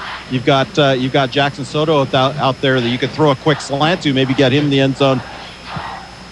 Hope for a very slow trigger finger on the clock. If you don't get it, then maybe you run Matt Wiest out there for a field goal try. So it will be 2nd down and goal, or 3rd and goal, beg your pardon, after the spike, back at the 9-yard line. And LaHoda will bring it up under center. Again, it's got to be something quick here. LaHoda takes a snap, throws a quick fade to the end zone. It's intercepted. And coming up the far sideline is Tanner Holland, rather. And Holland, with a little bit of a crease, cutting back to the near side of the 25, going to work his way backwards. The flag comes down, and Holland goes down back at the 18. So Crescent Valley gets the turnover on the final play of the first half. Now, there's a flag down, likely occurred during the return after the change of possession, but that's the worst possible outcome for West, obviously, the interception. The penalty, irrelevant. And there will be some second guessing on that. You got Matt Wiest, such a great weapon with the kicking game that you could probably go for a chip shot field goal. But I think that was the right call. You know the pass has to be a quick hitter there because if you don't get it, you want the chance to bring Wiest out on 4th down. But, it didn't play out. He throws the interception, and nice play by the defender. And you go into the halftime 23-0. And Randy Nyquist takes an extra moment to talk to his junior quarterback on the sideline, perhaps about that decision. Then a reassuring pat on the helmet, and they'll head to the locker room. West Albany leading 23-0 over Crescent Valley.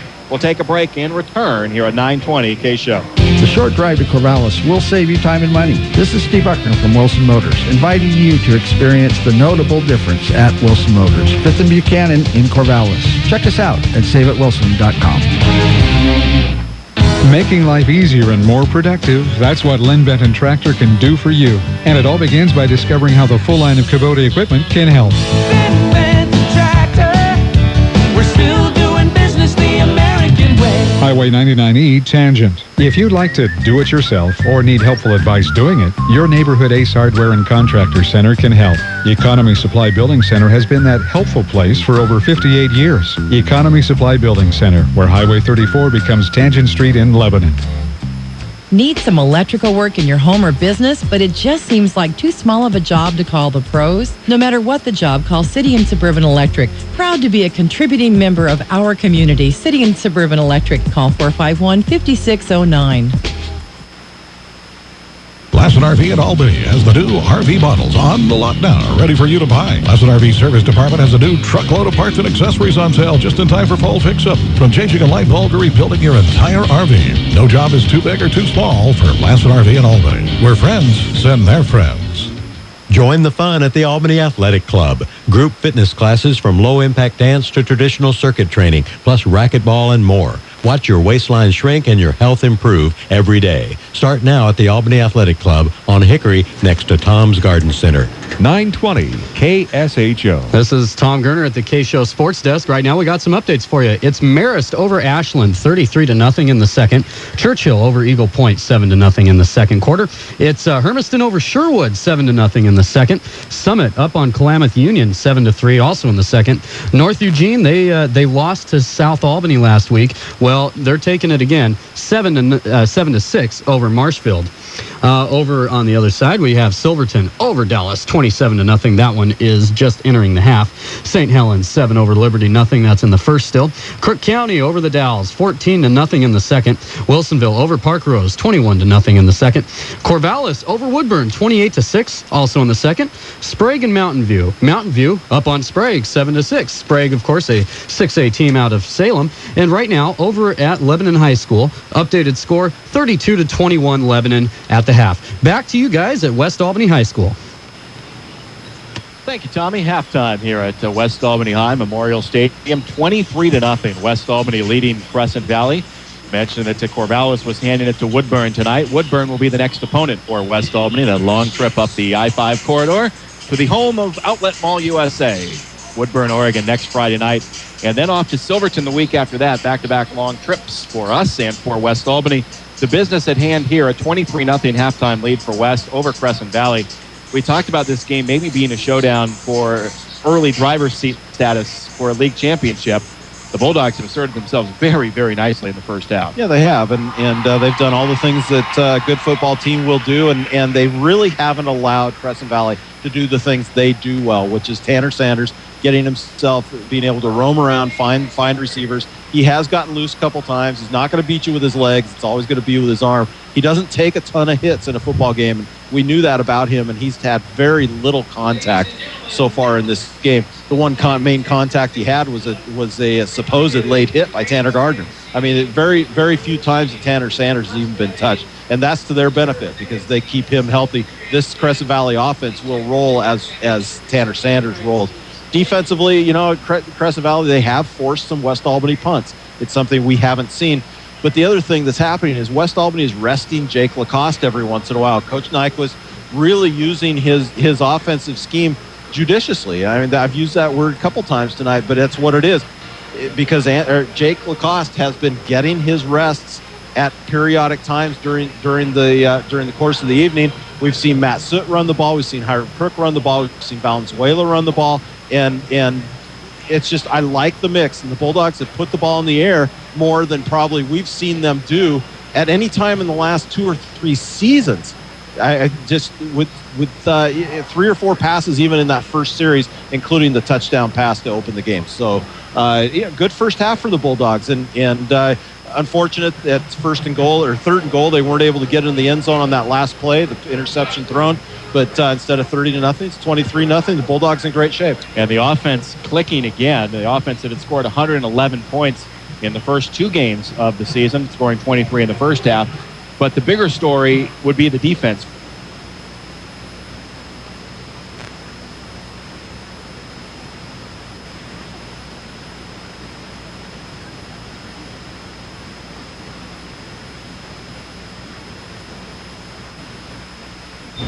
Well, this is 920 KSHO. It sounds like we've lost them again, but we'll give you some more score updates. All right, Lebanon up on South, 32 to 21. Marist over Ashland, 33-0. Churchill over Eagle Point, 7-0.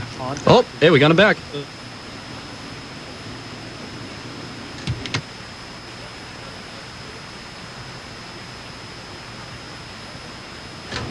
And then we lost him again.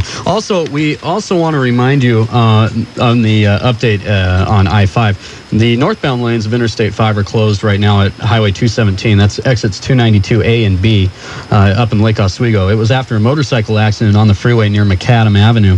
Motorists should expect lengthy delays or find an alternative route. Motorists bound for Portland should take Oregon 217 north to eastbound US 26, while those heading for Washington should take I-205 north across the Glen Jackson Bridge. Highway is expected to remain closed for probably about another hour or so. So if you're heading up in that area, Be careful. Oh, no, there's Ryan Murphy. We're going to take you to the Lebanon game right now for the moment, and we'll try to get this game back. It's 9:20 KSHO. First half for him. Really impressed with Tanner Tibbett. He's 12 of 20. 185 yards passing, 2 touchdowns, no picks.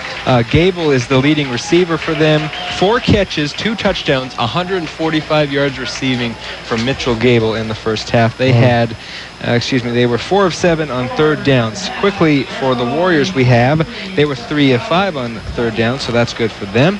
DJ Knuth, 8 rushes, 69 yards rushing. Pravatsky. All right, let's take you back to West Albany. Thank you, Tom. A little bit of Scott Landgren doing the Lebanon stats. That's just to warm you up here for Jeff Kiter, who joins us now with your Bulldog stats from the first half.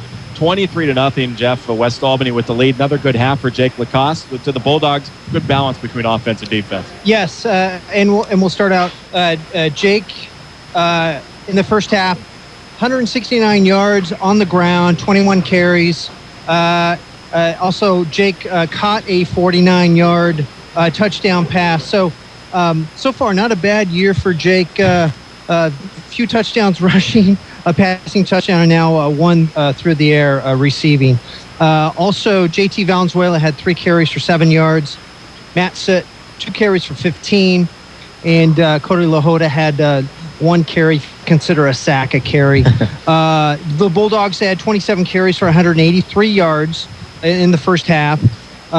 Cody Lahota at the quarterback position was 4 of 13 in the first half for 109 yards. Had 2 touchdowns and 1 interception. On the receiving end, Andrew Kettleson had 1 reception for 18 yards. Brendan Breslin had 1 for 18. Jackson Soto 1 for 24. And again, Jake Lacoste had the 1 touchdown reception for 49 yards. Let's see. Penalties. West Albany had 3 penalties for 40 yards. Crescent Valley had 5 penalties for 30 yards. Turnovers. West Albany had that late interception. They had 1 turnover. Crescent Valley had 2 turnovers. Huge first down discrepancy. I mean, West Albany was just chewing up a lot of yardage on the ground, mainly in the first quarter. West Albany with 13 first downs in the first half, and then Crescent Valley came back with, I think, all 4 of their first downs in the second quarter. Yeah. So I didn't keep all the yardage for Crescent Valley, but I can tell you that West Albany held Crescent Valley to a net of 6 yards rushing in the first half.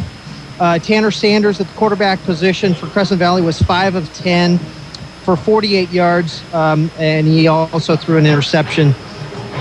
Defensively for the Bulldogs, JT Valenzuela, who has averaged 6 tackles a game, has 4 tackles in the first half. Joey Roos, he's averaged 8 tackles. He also has 2 interceptions on the year. He has 3 tackles in the first half. And I might want to mention that both those are sophomores, so we're going to see a lot of those 2 in the coming years for the Bulldogs. Yeah. Nathan Clark had 2 tackles and a fumble recovery. Anthony Thompson, an interception, pass deflection. Matt Soot was at the defensive tackle position, had 3 tackles. So just a great defensive effort to hold Crescent Valley to a net of 6 yards rushing in the first half. Also want to mention, we normally don't mention punters, but Brendan Breslin had 3 punts with an average of 39 yards. So great day punting for Brendan Breslin. So great first half for the Bulldogs. Hopefully they can keep it going. Also wanted to mention a hello to Naomi Farner. Eldon Farner is here watching, and I know they're listening, so I just want to pass on a hello. All right. Thank you, Jeff. You're welcome. So your first half stats here from West Albany High School, where the Bulldogs lead the Raiders 23-0. Let's take this opportunity to sneak in a break. We'll come back and get you set for the third quarter here. West Albany 23, the Raiders nothing. Back in a moment at KSHO. You will come out a winner at Power Honda. Their talented staff will show you how easy it is to get the vehicle you want and the payment you need. Check out mypowerhonda.com. Call 928-0122 or just go in to Power Honda, Highway 20 east of I-5 in Albany, your Honda Superstore. It's Albany Burgerville Back to School Fun this coming Tuesday, 11 a.m. to 7 p.m. Original hamburgers only 90 cents. Cheeseburgers $1. Regular fries $1. Regular drink $1. Bring in an unopened full-size box of cereal to help the Sunshine Division food drive. Albany Burgerville celebrating Back to School Fun this Tuesday, September 18th. A first-class 24/7 fitness facility, always open with keyless access where safety is paramount. That's Snap Fitness of Albany, where they offer free classes of yoga, Pilates, and Zumba with each membership. Check out Snap Fitness's new gym, now on Hickory Street in North Albany. Albany Grocery Outlet Bargain Market across from the Heritage Mall has Senior Day, the first Tuesday of every month. $2 off every purchase of $15 or more. Albany Grocery Outlet Bargain Market. 100% satisfaction guaranteed across from the Heritage Mall with bargains on the brands you trust. Unforgettable 920. Still halftime here at West Albany High School, 23-0. The Bulldogs leading the Raiders. Ryan Pitts, Wally Ordeman, Jeff Kiter, and I see the fourth member of our team, Paul Daskalos, just below us. Deserving to mention because he is wearing his Bulldog Broadcast Crew shirt here tonight, the fourth member of our team. Very often assists us with stats when Jeff is not able to make it. Paul seated just below us, showing off that collared shirt, courtesy of Wally Ordeman, who has provided us some nice duds over the years. And we got some T-shirts coming, so got those ordered this week. We're gonna have some giveaways with some of those T-shirts. So. You better not tell my fiance Jessie that there's more shirts on the way. She's always getting on me about having too many T-shirts, and if I have another one coming my way, she's not going to be happy. So I'll have to keep that one. I'll get her one. Quiet. There you go. We'll get her one. There you go. It's not as if she has any shortage of clothes. I know she's not listening, so I can say that. 23-0. That's your halftime score. West Albany with the lead. Cody LaHoda threw the ball 13 times in the first half. He completed just 4, but 2 of those for touchdowns. The Bulldogs, Wally, as you had said, going to the air a little bit more often, maybe trying to get the change of pace, trying to rest the legs of Jake Lacoste a little bit. But by going to the air 13 times, the Bulldogs have stretched this game out a little bit, but they've also given Cody LaHoda a little bit more experience with dropping back and throwing. That's right, and given that offensive line a little bit more and a little more practice with pass protection, because they are going to be in situations throughout this season, especially in the postseason, as we anticipate they'll get there. In a little bit tighter games and situations where they're going to need to throw. You want that experience to come now. You want them to be able to be comfortable in passing situations, getting out there and providing that protection. Cody LaHoda, he's gaining experience on the fly. Got a few snaps last year as a sophomore, but really it has been so impressive. And he throws a really nice ball. That touchdown pass to Jake Lacoste early in the first quarter was just beautifully thrown and just right on the money. Yeah, and Cody, that interception right at the end of the first half, a ball that he had to throw. There was only 6 seconds remaining in the half, and he had to fling it to the end zone into coverage. It wound up being picked by Tanner Holland and returned a decent return. A penalty negated it, and it wouldn't have mattered anyway. It was the final play of the first half. But that interception was a ball that had to be thrown. It wasn't a careless pass. It was a ball that had to be thrown near the end zone. So still good game management from LaHoda. Cody came into the game 15 of 22 in his first 2 games for better than 300 yards. As the Bulldogs' offense had been nothing short of prolific. But it's nice to see the balance, and that is something, while you say that West will have to show more during the course of the year, I think it opened a lot of eyes. Looking at the scoreboard last week, or the scoring stats, and seeing 48 carries from Jake Lacoste. You cannot expect somebody to hold up with 48 carries every week. Well, you can't, and did I hear Jeff say that he had 21 carries there in the first half of this game? Yeah. And that surprised me to see that stat, because we thought that, he was getting rest. We saw him drinking Gatorade on the side. It didn't seem like he had that many carries there in that first half. He's on his way. If he doubles that, he's on his way to 42 carries. So you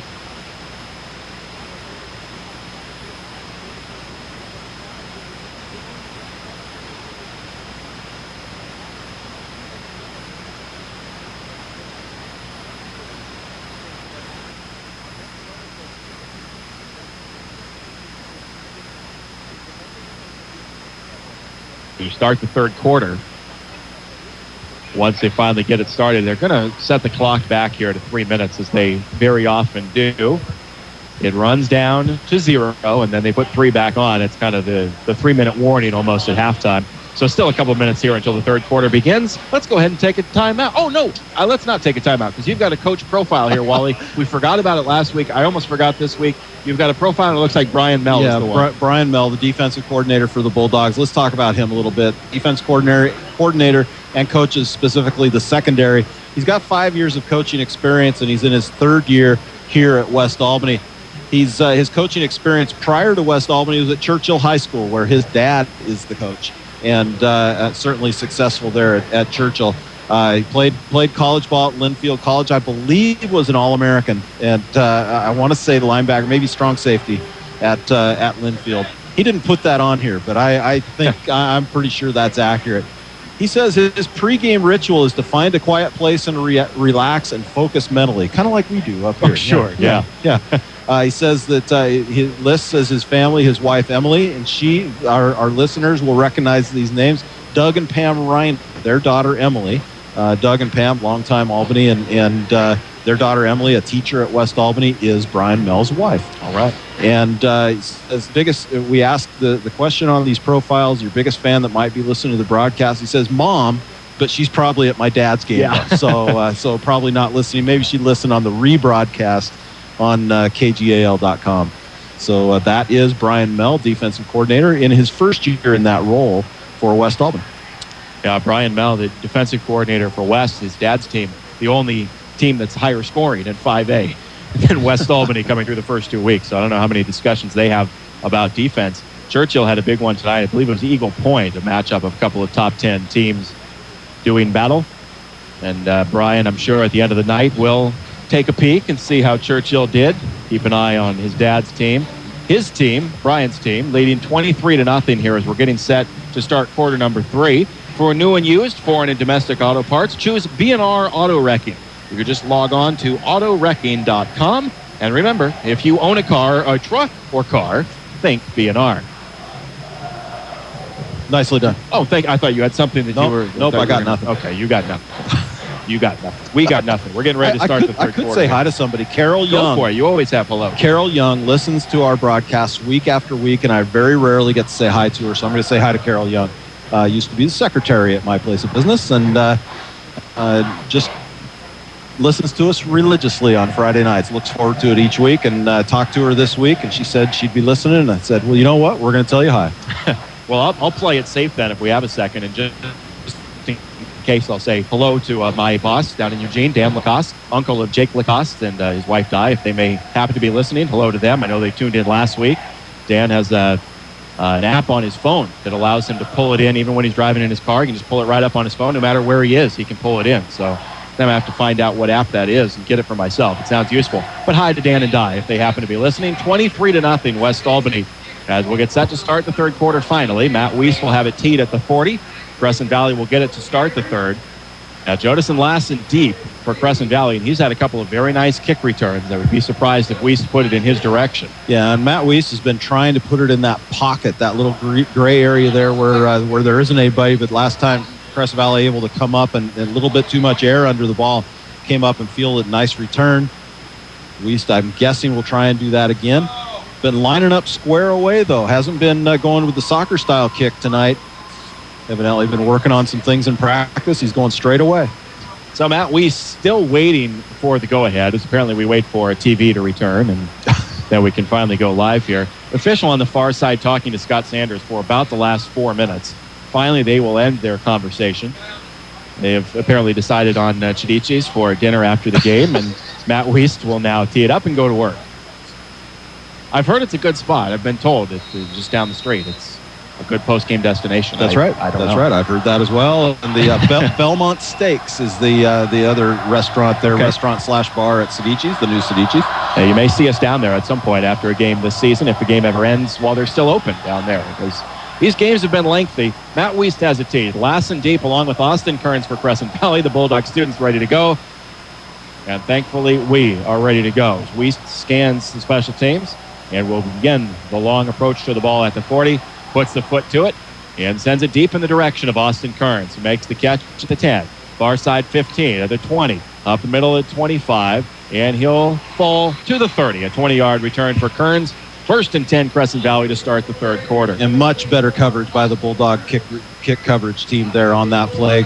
Decent starting position for Crescent Valley, but 70 yards to go to get to the end zone. And Bulldogs, nice job there in coverage. Bulldogs scored 16 points in the first quarter. A couple of touchdown passes from Cody LaHoda, one to Jake Lacoste, one to Andrew Kettleson. A safety sandwiched in there with 16-0 at the end of one. Jake Lacoste, the only touchdown of the second quarter. So 23-0 as we start the third, and Tanner Sanders stays in at quarterback in a pistol formation with 2 receivers right, 2 receivers left, and all sorts of movement prior to the snap and a flag from the far side. An auspicious beginning to the third quarter if you're looking for a timely second half as the flag flies. Motion, the question will be on whom? Bulldog players clapping and saying, okay, nope, they are going to call it on the Bulldogs. Yeah, they'll call it encroachment West Albany. But they'll mark it off the wrong direction. Go in the wrong direction. I never mean to be overly critical of officials. They have a very difficult job, but I'm telling you, these first 3 games of the year have been a struggle for the guys in stripes. One game you can understand. You're trying to get maybe some new rules figured out. But now into game number 3, that's a simple mistake, I guess, walking in the wrong direction. They'll finally set it up for a 1st and 5. At the 35, Sanders with a give to Possession. One of his best carries of the night, picks him up 4. That's saying something about the Bulldog defense when that stands out as a big carry. Gains him 4. It'll be 2nd and 1 for the Raiders at their own 39. And right up the gut, Ryan, and well blocked by the offensive line. Got a good chunk of yardage there. Going to bring up 2nd and very, very short. Carson French in on the stop for the Bulldogs. Part of what has been a very strong linebacking core tonight, primarily French, Stone, and Clark. Sanders on 2nd down and short, out of the pistol at his own 39, gives it to Possession again, and Possession will fall forward for a 1st down, but not much more. Carson French again on the stop, but Possession was able to get the yard he needed. 1st down, Raiders at their 40. Yeah, somebody...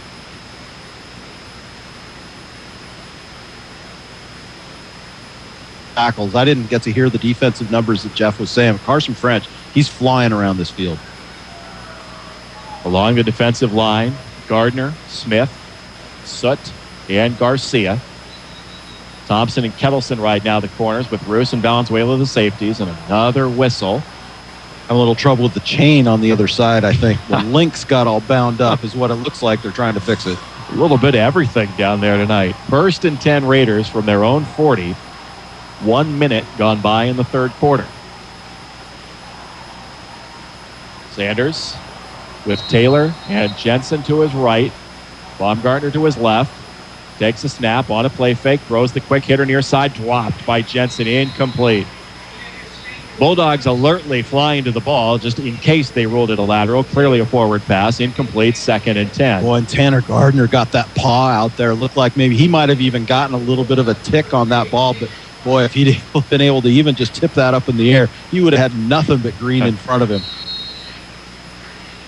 Sanders, again, will bring it back to the line. Tanner Holland, I mentioned, had seen a lot of time at quarterback for Crescent Valley in the first 2 weeks of the season. We haven't seen him at all tonight. It's been all Sanders. Sanders takes a snap. Little option play right. Late pitch for Possession, or Kearns, rather, who is upended. Now, they're going to say this is a fumble. It sure looked like the ground caused that one.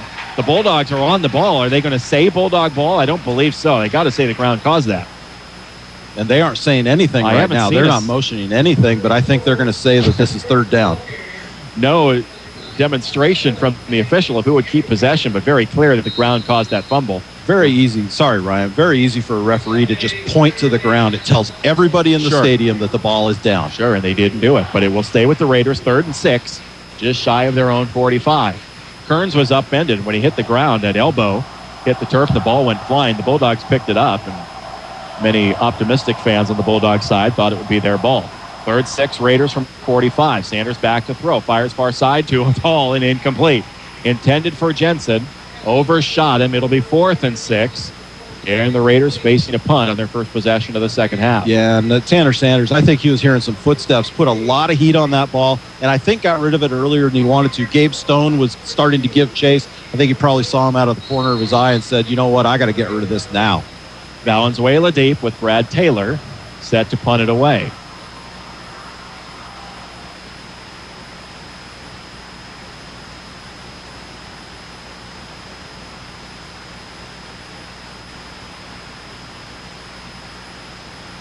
At about the 27-yard line. A punt of 28 yards with no return. West Albany will take over 1st and 10 with 9:53 to go in the 3rd quarter, and the Bulldogs leading 23-0. Well, you love to get that defensive stop. That's what you want. Coach Nyquist, you know how much he likes the ball to start the second half. He didn't want to play defense to start on the second half, but that's the hand he was dealt, and the Bulldogs did a good job there getting that stop. Now they get to go on offense here and try and make this a 30-0 game. Back to work with Crook and Lacoste in the backfield. Soto and Breslin left. Kettleson wide right. Left hash mark on 1st and 10 at the 27. Soto in motion and whistle. And I didn't see a flag. We got a timeout. I think we got a timeout, Crescent Valley. Timeout Raiders with 9:53 to play in the third. We'll take it 2. We'll take a break and return to 920 KSHO. We're Federal Credit Union. Keep your money in Lynn County with Linco Federal Credit Union. Enjoy a visit with one of our friendly staff at a neighborhood branch near you today. Linco Federal Credit Union in Albany, Lebanon, and Sweet Home. In Lynn, you're in. Family owned and operated since 1979, Crabtree Auto stresses the small stuff when it comes to maintaining your vehicle. An oil change every 3,000 miles is a small thing now, but adds up to big rewards down the road. Crabtree Auto's ASE certified technician can help your vehicle maintain its reliability beyond 200,000 miles. Crabtree Auto on Hill Street, just south of 9th in Albany. America's best music and the news you need. This is 920 KSHO, Lebanon, Albany, Corvallis. Update in Lebanon. Lebanon up on South, 38-21 in the third. Back to Ryan and Wally at West Albany High School. And welcome back here. It'll be 1st and 10 for West Albany from their own 27-yard line. 9:53 to go in the third quarter. Bulldogs leading 23-0 as Jackson Soto dances in motion. The handoff goes to Jake Lacoste on a stutter step, trying to find some room on the near side, and does. Able to break through the pack momentarily, get across the 35, and pick up close to 9 yards. Another exhilarating run by Jake Lacoste, as it looked like he'd be bottled up for a short gain, winds up close to the first down. Those legs never stop moving. They are so strong, and they never stop moving. Jake Lacoste just powered that through. Everybody was trying to take him right there at the numbers. Nobody tried to take him there at the knees, and I think this is maybe close enough. We're going to see a measurement. And those chains will have to come from all the way across the field. While we have a second here, Wally, did we have a birthday greeting that we need to pass along? I'm not sure. That was my understanding. I'm not sure. We'll let Wally take the information. Go for it. Austin Powell. It is Austin Powell's birthday. Happy birthday to Austin. Wally's got further clarification. Yep, I kept the headset on. Austin Powell's birthday, so we can say hi and happy birthday to him. Told you there were many ties between West Albany and Crescent Valley. Mike Taylor does the video for West Albany. Brother Brad plays for Crescent Valley. Austin Powell, Virgil Powell. And it is the birthday of Austin. 6'4", 275-pound senior. Big presence on the lines for Crescent Valley. I guess maybe his 18th birthday. Don't you think? Very well could be. That would be a big one. Chance to register to vote before this November's election. Yes. And that's all we'll say about politics on this night. 1st and 10 after the measurement. Cody Lahota will hand it off to Jake Lacoste. Looking for space on the right side. Comes through the pack. Accelerates into the open field. A foot race down the right side of the 25-20. Jake's going to win the race to the end zone. Touchdown, Bulldogs. 63 yards for Jake Lacoste, able to burst through the hole all the way to the end zone, outrunning Alan Huang. Touchdown West. And it's the right side of that line. He went right through the middle. Bulldogs were getting a lot of yardage on the ground in the first half, Ryan, going around the outside. That time, bust through that hole to the right side. You've got Brandt, you've got Steely Smith, you got Joe Birchfield on that right side. Blew open a hole, and he found it, and then it was a foot race to the end zone, and Jake wins it. There have been a couple of times tonight where I've been a little bit concerned that Jake seemed just maybe a step sluggish. Not on that one.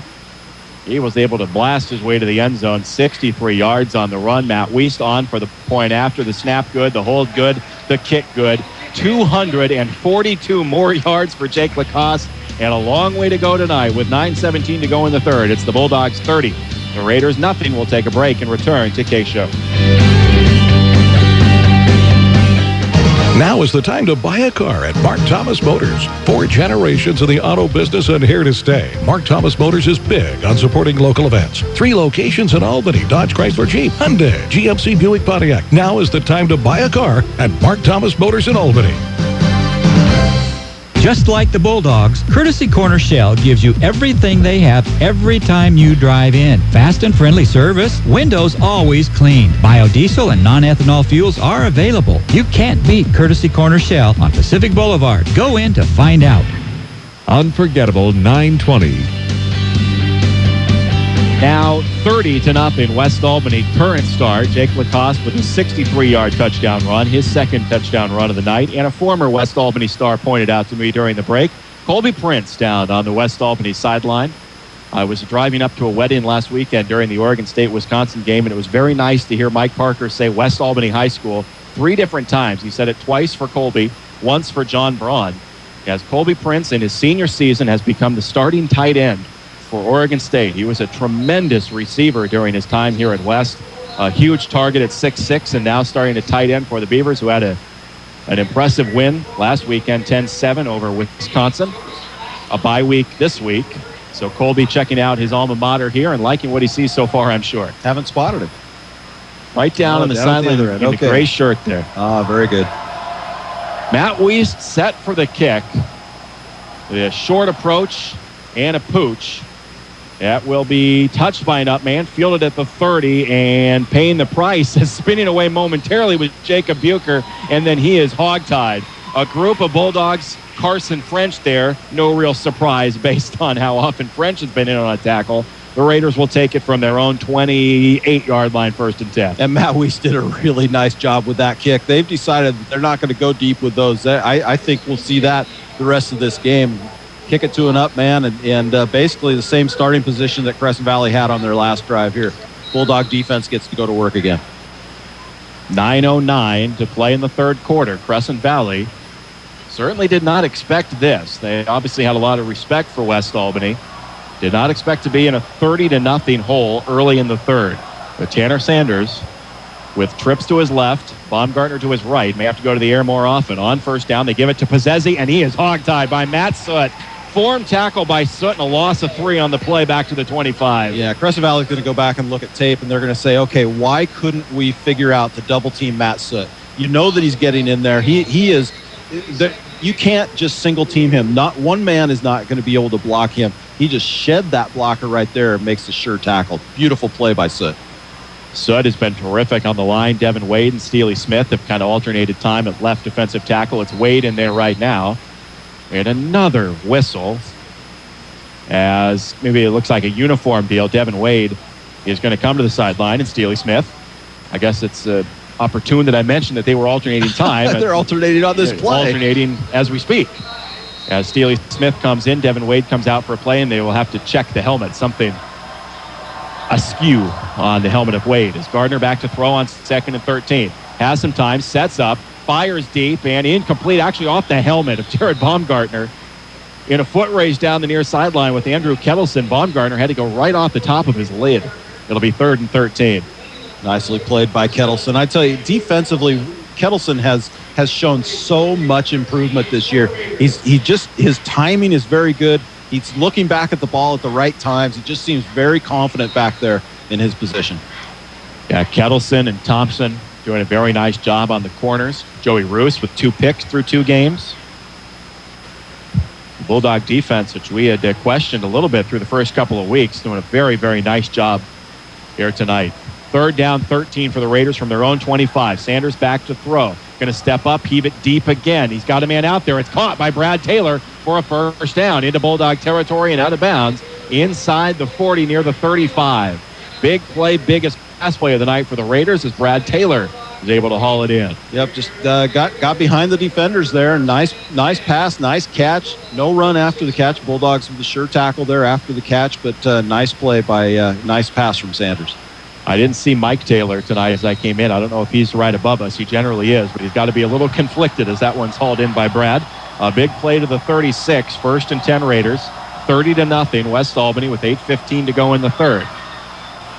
2 receivers to the right. Now Fees goes in motion across the formation left. A handoff to Possessi out of the shotgun left, and Possessi a little space up the middle. Hit hard near a first down. As going for the ball there at the end was Joey Roos. Really tried to throw the shoulder right on the ball. Possessi, a good job to hang on to it. Gains himself 9. What a hit by Roos. Spun him completely around. I don't know how you hang on to a ball in that situation just like that. Man, brings up 2nd and 1. Gain of 9 for Possessi on what I believe is his best run of the night. 2nd and short. Raiders trying to get on the board. Tanner Holland and Brad Taylor go out to the right. Baumgartner to the left, the handoff to Possessi, off left tackle with another seam at the 15, at the 10, far sideline 5, and a touchdown for Possessi. 27 yards to the end zone. The Raiders are on the board with 7:33 to go in the third. It's now 30-6 Bulldogs. Yeah, nicely done, nicely blocked on that left side. Nobody there to answer for the Bulldogs, and Crescent Valley, they take it. You know, we've known they're athletic. We know they can strike, and got the job done on that. They line up for the extra point. Looks like maybe they'll go for 2. That seems to be the easy call here, as the Raiders, a lot of confusion, may have to burn a timeout. I don't know if Sanders has the right personnel. Now he does, as they bunch the formation and will go for 2. Try to make this 30-8, as Sanders will roll to his right, looking to the end zone, floats it to the back of the end zone, and it is incomplete. Baumgartner could not come down inbounds. The 2-point conversion fails. The margin remains at 24 with 7:33 to go in the third. The Bulldogs 30, the Raiders 6. Take a break and return to KSHO. Lynn Lane's in Lebanon, home of the best burger in town. The place to bowl is Lynn Lane's Bowling Center on South Main Road in Lebanon. And the people are real nice. And the Head Pin Restaurant, I'd go there even if the bowling alley wasn't attached. Good family fun. Bowling. Hi, I'm Dave Wood, President and CEO of Willamette Community Bank. We are proud to support our local high school sports, music, and scholastic programs. Be part of the team and get behind our schools and our future leaders. Willamette Community Bank, service like no other, we promise. Member FDIC, equal housing lender. Unforgettable 920. Very pleased that you could join us on a Friday night for Bulldog football, and a good night if you're a Bulldog fan thus far. Still a ways to go, 7:33 to play in the third quarter, but West Albany a healthy lead, 30-6 on Crescent Valley. Ryan Pitts with Wally Ordeman and Jeff Kiter, Ryan Murphy, and our board here, and Tom Gerner on the board back in the studio. A lot of helpers here this evening for us. And great. Oh, I'm sorry, Ryan. Oh, I was just going to say, trying to make the broadcast sound good. It's our first one over Skype. Yes, that's right. Trying new technology here. Great to see Brian Wadlow and his wife in the crowd have a new baby. Yeah, I noticed. Baby was with them, and I'm sorry I don't recall Brian's wife's name, but actually, if they're listening, I think they've taken off if they Mrs. are Wadlow. listening. Mrs. Wadlow, yes. But very cute baby, very, very newborn. I'm guessing first Bulldog football game as well for that one. Congratulations to them. Something that Sawyer Ordeman and the young Wadlow can discuss perhaps in the future that you'll remember well their first Bulldog game. That's right. You'll hear the story 1,000 different times, and by the end, the final score will be somewhere around 200-0 Bulldogs, I'm sure. Crescent Valley, a little surprise onside kick, and it's going to be covered by Devin Wade, who was able to backpedal just a little bit and haul it in at the 40. So the Bulldogs will start with good field position as the onside kick, trying to take the Bulldogs by surprise, did not. And Wade able to cover it. First down West from their own 40. Yeah, a little bit of a surprise there, but not an outlandish play. You know, You're trying to make things happen. You've only got a quarter and a half to go here to try and make up this deficit. And Crescent Valley going to the well there. 7:30 to play, third quarter. West Albany 30, Crescent Valley 6. Lahota from the right hash mark. Triggers Soto in motion right to left across the formation. Hands it off to Jake Lacoste. Jake changing direction, trying to break free. Has a little bit of space. Now more into Raider territory at the 40, at the 35, and taken down at the 30. How in the world is he able to come out of those gaps and turn it into a 30-yard run? As now a flag goes flying, and I mean flying high in the air on the far side. Yeah, extracurriculars after the play. Little John going on, and I think I saw some finger pointing there. It wouldn't surprise me if this backs the Bulldogs up. It'll be a first down after the carry, but this is after a dead ball penalty here, and I think it's some John by West Albany after the play. Oh, Jake Lacoste had a run of about 31 yards, and now they will assess the penalty, and I'm sure they will take quite a while to discuss it. Yeah, referees are talking to two captains over there, one from each team, and I don't know if maybe they picked up the flag, but maybe the flag was just a warning. They will enforce something here. And unsportsmanlike on West Albany, unsportsmanlike Crescent Valley. So they offset, and that's probably a smart call. If there's no clear-cut aggressor, you throw flags on both sides. It's a dead ball penalty, so the run stands. Talking to the captains, making sure this isn't going to get too chippy.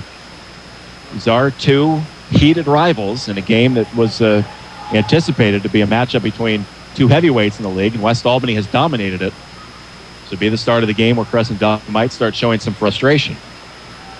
So do they have to mark this off 15 and then turn around and go the other way 15? Yep, that's exactly what they're going to do. As our portly gentleman in stripes will get some exercise. I Call it like it is. I'm sorry.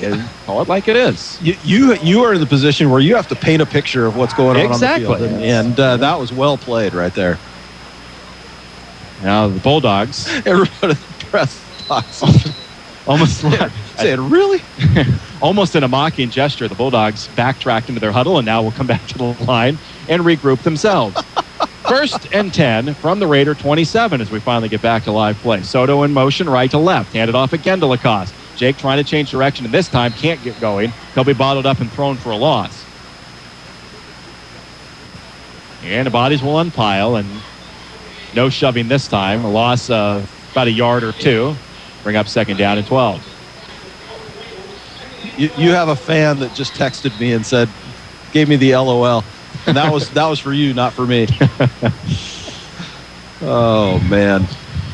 You're cracking me up. 2nd down and 12. As these games get longer, I'm afraid that my humor is going to get drier and drier.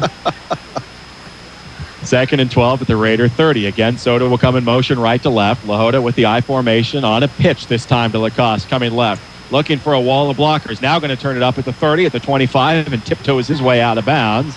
Just inside the 25-yard line, near the 24, where it will be 3rd down and about 6 here for West. Yeah, 2-down territory here for the Bulldogs. They've got 2 plays. They don't have to get it all on this next one, but of course they'd like to. But Coach Nyquist is thinking, okay, you're probably a little bit out of field goal range, so let's design something here. We'll get the 1st down. Just keep moving the sticks. Got a healthy lead here, 30-6. The Bulldogs lead in this game halfway through the 3rd quarter.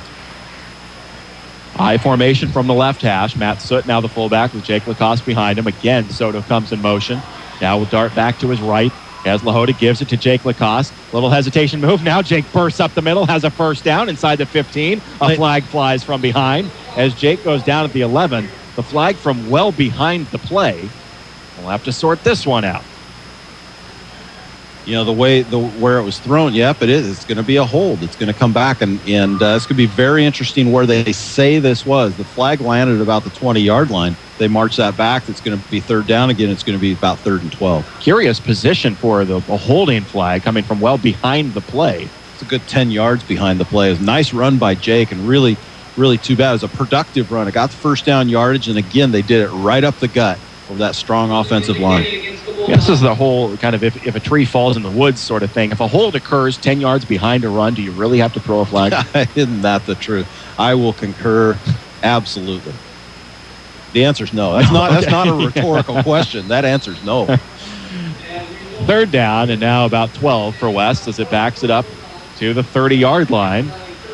And Lahota will go back to throw. Sets up and fires near side, looking for Kettleson, who makes the catch in stride and tumbles to the end zone. Touchdown, Bulldogs. Another great throw from Lahota. Kettleson in stride makes the catch, tumbles into pay dirt, and the Bulldogs are on the board again. 2nd time they've picked on Alan Huang, the sophomore, 5'9", 140-pound safety there, and cornerback. They went after him again, and Kettleson just made him pay. Undersized there at corner, and they're going after some vulnerability there with the sophomore. Bulldogs get in the end zone again through the air. Lahota to Kettleson. Matt Wiest on to try another point after with Webb the snapper, Engel the holder. This kick is blocked. A low kick blocked by the Raiders. And the ball is dead. So the Raiders scored, went for 2 and failed. The Bulldogs score, and the extra point is blocked. So it's back to a 30-point margin for West Albany. 6:03 to go in the 3rd quarter. It's the Bulldogs 36, the Raiders 6. Let's take a break. We'll come back in a moment with Bulldog football on KSHO. Competition is tough in the hairstyling business. The cutting room on Pacific across from Pops doesn't mind, because just like the Bulldogs, we strive for excellence with confidence. The cutting room wants to be your salon. Call us for an appointment at 541-928-0811. It's that time again, Les Schwab's Fall Tire Sale, our biggest sale of the year. Come in and get great deals on some of our most popular tires. But hurry, the Fall Tire Sale ends October 31st. Les Schwab, doing the right thing since 1952. Unforgettable 920. Midway through the 3rd quarter, you are listening to AM 920 KSHO, Lebanon, Albany, Corvallis. Albany is our site, West Albany High School specifically. Ryan Pitts, Wally Ordeman, and Jeff Kiter here with Bulldog football on this Friday night. West Albany taking it to Crescent Valley, 36-6, with 6:03 to play in the 3rd quarter. And Matt Wiest set for yet another kickoff. Another beautifully thrown ball by Cody Lahota, Wally. Oh, that was it was right on the money. And Kettleson made a nice little adjustment there at the end. Had a defender right in front of him, but he's the one that went and got the ball. Nice catch by Kettleson, and then rolls into the end zone. Wiest with Lassen and Kearns deep for the Raiders. Sets for a short approach, and again sends it into that second wave of blockers. It's taken at the 32-yard line by Sam Kane, and Kane will take it across the 40 on the return, out near about the 43-yard line. Bounced out of bounds. Raiders will begin their first down and 10. A programming note tomorrow on our sister station, 1580 KGAL. You can hear the Oregon Ducks as they will massacre Tennessee Tech. Any guesses on the final score? I don't know, but I'm going to be there. Are you really? Going down to watch Will Murphy, and Renee and I headed down with the rest of the Jensen clan, and going to take in my once-a-year Duck game.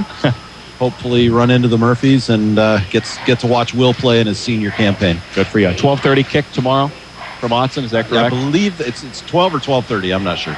I should know that. I go when Renee tells me to go. Here you go. Tanner Fees in motion for Crescent Valley, and Tanner Sanders hands it off to Possessi, and he's hammered again in the backfield. Brian Garcia led the charge that time. He had help from Devin Wade. A loss back to the 40. It'll be second down and long. And Brian Garcia just absolutely untouched on that play. Sniffed that out beautifully.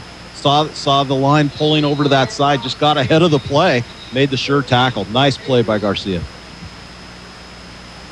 Second down and 14 for Crescent Valley as Possessi on his prior carry had gone 27 yards for a touchdown. On that one, the Bulldogs reasserting themselves defensively.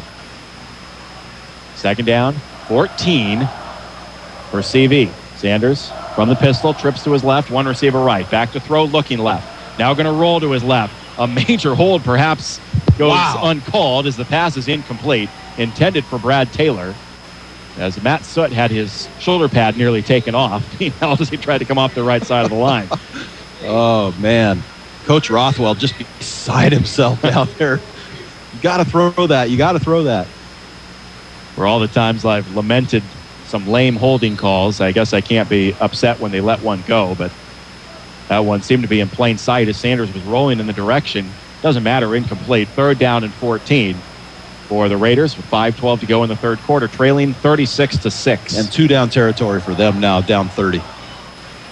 Sanders checks his wrist for the play and drops back to throw. Stepping up under some pressure from the backside, throws into the flat. It's caught. A first down, a good throw in traffic, caught by Lane Croney for a first down into Bulldog territory at the 43. Bulldogs just not able to get a ton of pressure, but with Tanner Sanders rolling out, he's rolling away from that pressure. The Bulldogs giving chase on a lot of plays, but really he's getting rid of the ball quickly and not really feeling a ton of pressure from the Bulldogs. Nathan Clark made the stop for West. A first down for Crescent Valley.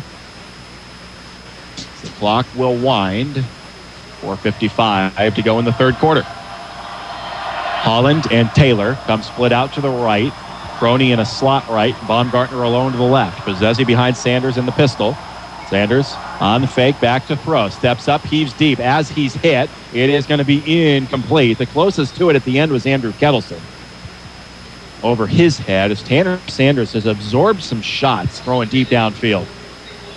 Yeah, he has, and it's those patterns where he has to hang in there just a little bit extra long to let his receiver get down there, and then he hangs the ball up in the air. He's only been successful on maybe one of those passes. That time feeling the heat from Garcia and pays the price a little bit out after the play, but going to bring up second and 10. Those passes deep downfield take a while to develop, and Sanders has to be able to hang in there. I mentioned he broke his collarbone last year. That just has to be in the back of his mind every time he takes a hit. Sanders from the pistol again on a play fake, throws a screen near side, juggled and dropped by Holland. Holland trying to look upfield before he secured the ball. It'll drop incomplete. Third down and 10 upcoming for Crescent Valley. Had a wall of blockers in front of him, but they missed. They whiffed on their blocks, and the Bulldogs had that really nicely played because that wall in front of them, they just whiffed. Third and 10 upcoming for Crescent Valley. Again, you got to figure 2 downs to get 10 yards. Down 30 with 4:34 to go in the third. When you're that wall in front on the screen or on that pass, you've got to at least engage somebody. Yeah. ideally. Sanders back to throw again, steps up again, heaves deep, looking for a pick. It's tipped in the air and incomplete. Again, Kettleson almost waiting for it like a punt. But the two receivers came down and had to play defensive back. Tanner Holland actually knocked it away from Kettleson on that play. It'll be 4th and 10. And this will be an interesting call here. And you know, they're going to have to go for it here. Referee's talking with... He's talking with Tanner Gardner. That's a couple times that Gardner has gotten a hit on Sanders with no flag being thrown. But I think the official, maybe that's just kind of a warning saying, next time, I'm going to flag you for it. Watching Coach Rothwell down here below is talking to the side judge saying, hey, somebody's horse collaring my guys. And I think it's probably on Soot. They're really trying to drag him around. 4th and 10 from the 43. Sanders back to throw. Some pressure coming. He eludes it to his left and has room. Down the sideline, first down and out of bounds near the 30-yard line of West. It appears as though they'll spot him out back around the 33. And if that's the case, then he may be short of the first down. That is not a good spot. And it's going to be a turnover on downs. I'll be darned. It looked like Sanders had a first down easily. They mark him out a half yard shy of the first down, and the Bulldogs hold. One of those situations where if your quarterback just can just plant his left foot and just dive inbounds, he'd be down, he'd still be safe. But that time trying to take it tiptoe along the sideline there, the referee right there on the spot marks him just short. The Bulldogs have the ball. And it looked like Sanders had some space, and he probably would think he should have picked up the first down. Got some wheels, doesn't he? He does. He's a great athlete. We've seen him on the hardwood now for a couple of years. Remember him coming up as a freshman and just thinking this kid's going to be scary. Yep. Only a junior. 1st and 10 Bulldogs from their own 34, and another carry for Jake Lacoste. In traffic at the line of scrimmage with a flag down. Jake's going to go down. No gain on the play. And likely to be a hold here against the Bulldogs. That flag thrown right into the middle. Well, signals face mask. Face mask Crescent Valley. The official, this is sort of strange. Every single signal has been to the Crescent Valley side initially. And now he will give us the official side. Face mask on CV, so penalty will help the Bulldogs into a first down and short. Really slow third quarter here. We still got over 4 minutes to go, and all these flags being thrown. We're approaching a number where we've seen more flags than Bulldog cheerleaders. And I tell you, there's something. A boatload of Bulldog cheerleaders. That is definitely saying something. It'll be first down and about 4. You have to build a bigger track to accommodate the number of cheerleaders West Albany has. Low to under center with a give to Jake Lacoste, hitting the hole hard, but not a lot of running space. Now somebody bursts through and we'll have a first down. I want to know how he's doing this. He is magical. Once he touches the ball, it goes right into a crowd, and all of a sudden he's able to burst out. First down, Bulldogs. Now Jared Baumgartner is very upset. Gabe Stone, who's come in now at fullback, threw Baumgartner to the ground with a block, maybe a little late. Baumgartner pleading his case. No flag coming. 1st and 10 Bulldogs from their own 47. Gabe Stone, the fullback. Jake Lacoste, the tailback. Jackson Soto, Brendan Breslin right. Kettleson left. It's a give to Stone. And now Stone maybe has to pay for his sin of a moment ago as he'll be pushed down for a loss. Not much there for Stone on the carry. 2nd down and long. Well, I was watching Gabe Stone on that previous play, and he's just playing to the whistle. Yep. And you know, I'm sorry, Mr. Baumgartner didn't care for it there, but Gabe Stone playing to the whistle, and his job is to block in there as the fullback. He just did as he was taught. And I don't mean to intimate that it was dirty or no, a penalty. not at all. Not at all. 2nd down and 10 at the 47. A pitch to Jake Lacoste around the right side. Cuts it up. In Raider territory, close to a first down. Thrown out of bounds. Just inside the 45 of Crescent Valley. It'll be 3rd down and short upcoming for West. At 2:58 to go in the third. And the Bulldogs continuing to lead 36-6. Yep, get past midfield here. Now in Raider territory here. Got 2:58. 2:58 and counting. I believe he didn't get out of bounds, did he? No, he did stop the clock. Yep. 2:58 to go here in the third quarter. The Bulldogs with the 36-6 lead. 3rd down and 2. Pretty clear who's getting the ball here. I gotta believe. And indeed, it's a little misdirection pitch, almost a counter pitch to Jake. And Jake will have the first down and more at the 40. Lowers his shoulder to the 35-yard line. First down, West Albany. As Jake took a little shot, it looked like right on the thigh, and just slightly hobbled. He's going to come to the sideline. He took a pretty good pop right at the end of that run. And he will come to the side as they'll chat with him. 301. Jake is top 300 again for the third straight week. And do we know on how many carries? How many carries is that, Jeff? 29? 29 carries.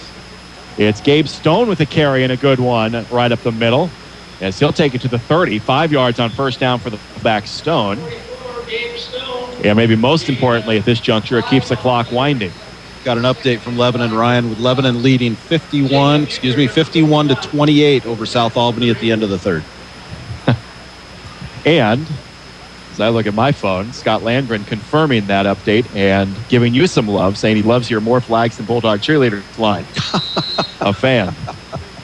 We have fans out there. I wouldn't have thought it. Second down and 5 upcoming for West.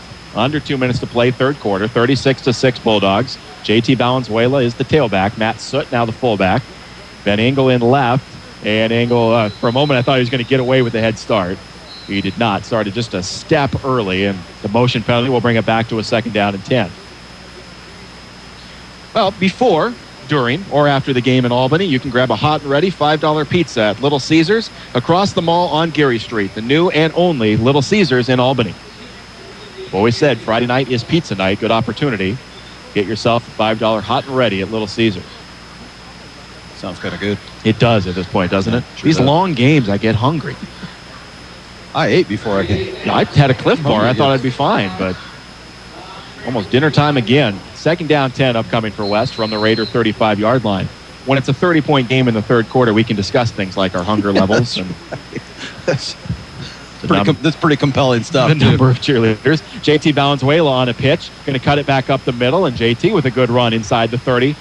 And another very late flag comes in. Oh, man. And Jared Baumgartner applauds, and maybe, pleading his case a moment ago, earns him a penalty here. Yeah, and I think that's exactly what it is. And you know what? Ben Engel was just blocking to the whistle again, and that wasn't even as late as maybe the one before. That's just troublesome right there, because that was a good clean block, and the play had not been whistled dead.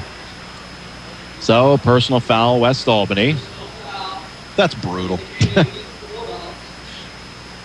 And they will march it back again, as they will set the football down at the 43-yard line of Crescent Valley. And the dead ball penalty, it's going to make it third down at about 18. Minute 30 to play. They'll wind the clock here in this third quarter. You don't know what takes place in some of those off-season discussions with officials about what the points of emphasis are going to be or how many flags they need to throw, but the penalties seem to be up this year. It's JT Valenzuela with a run right up the middle. Going to be well short of a first down as he reaches about the 38-yard line of Crescent Valley. A gain of 5. Fourth down 13 upcoming here for West.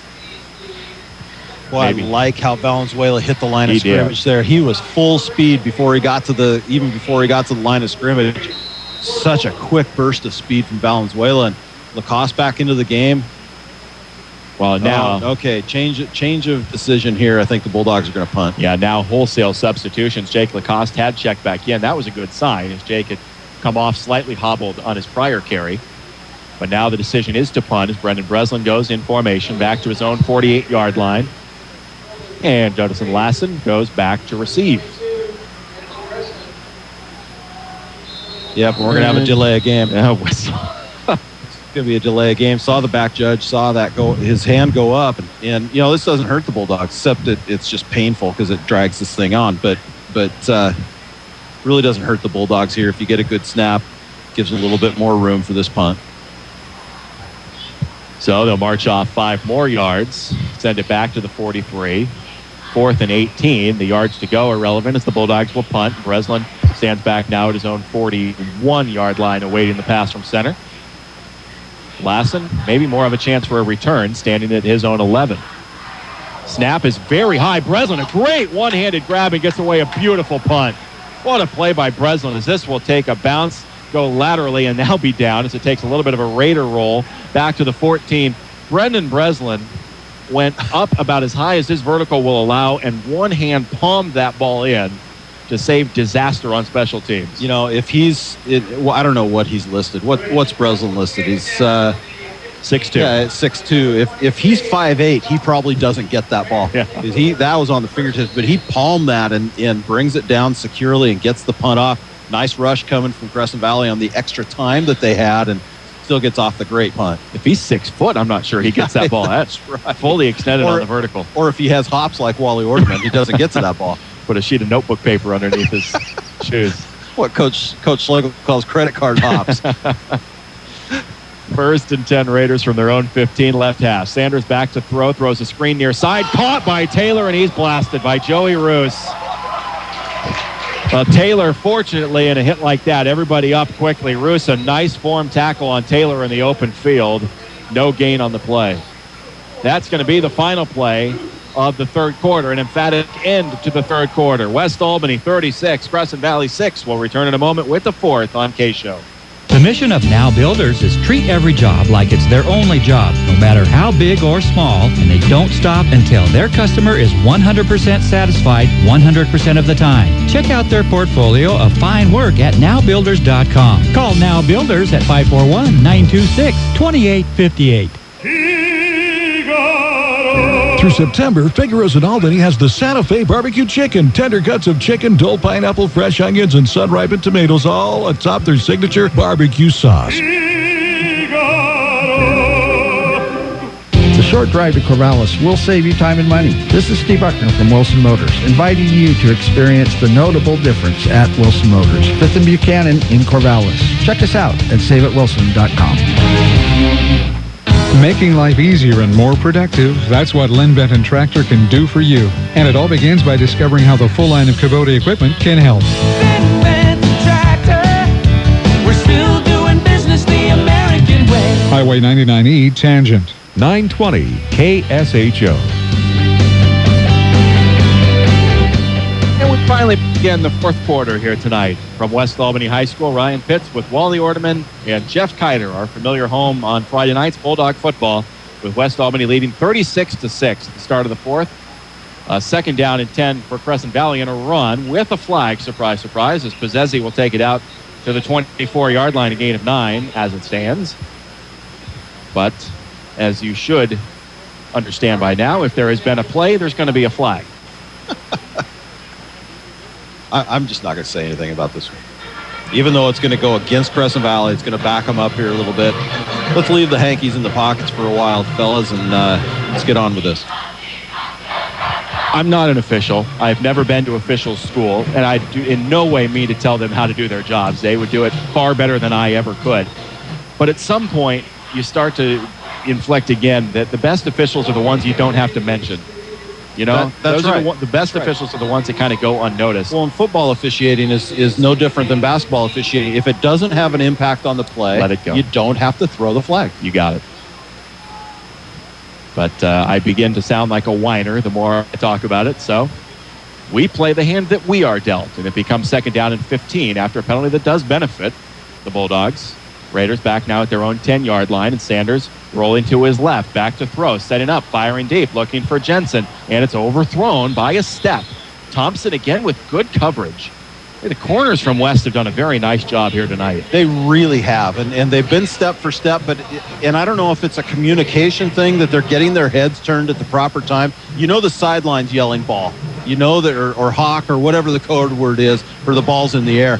But the Bulldog corners and safeties really seem like they are communicating better defensively, and I think that's leading to much more stellar play and pass coverage. Randy Nyquist took the opportunity to talk to Anthony Thompson at the end of the play.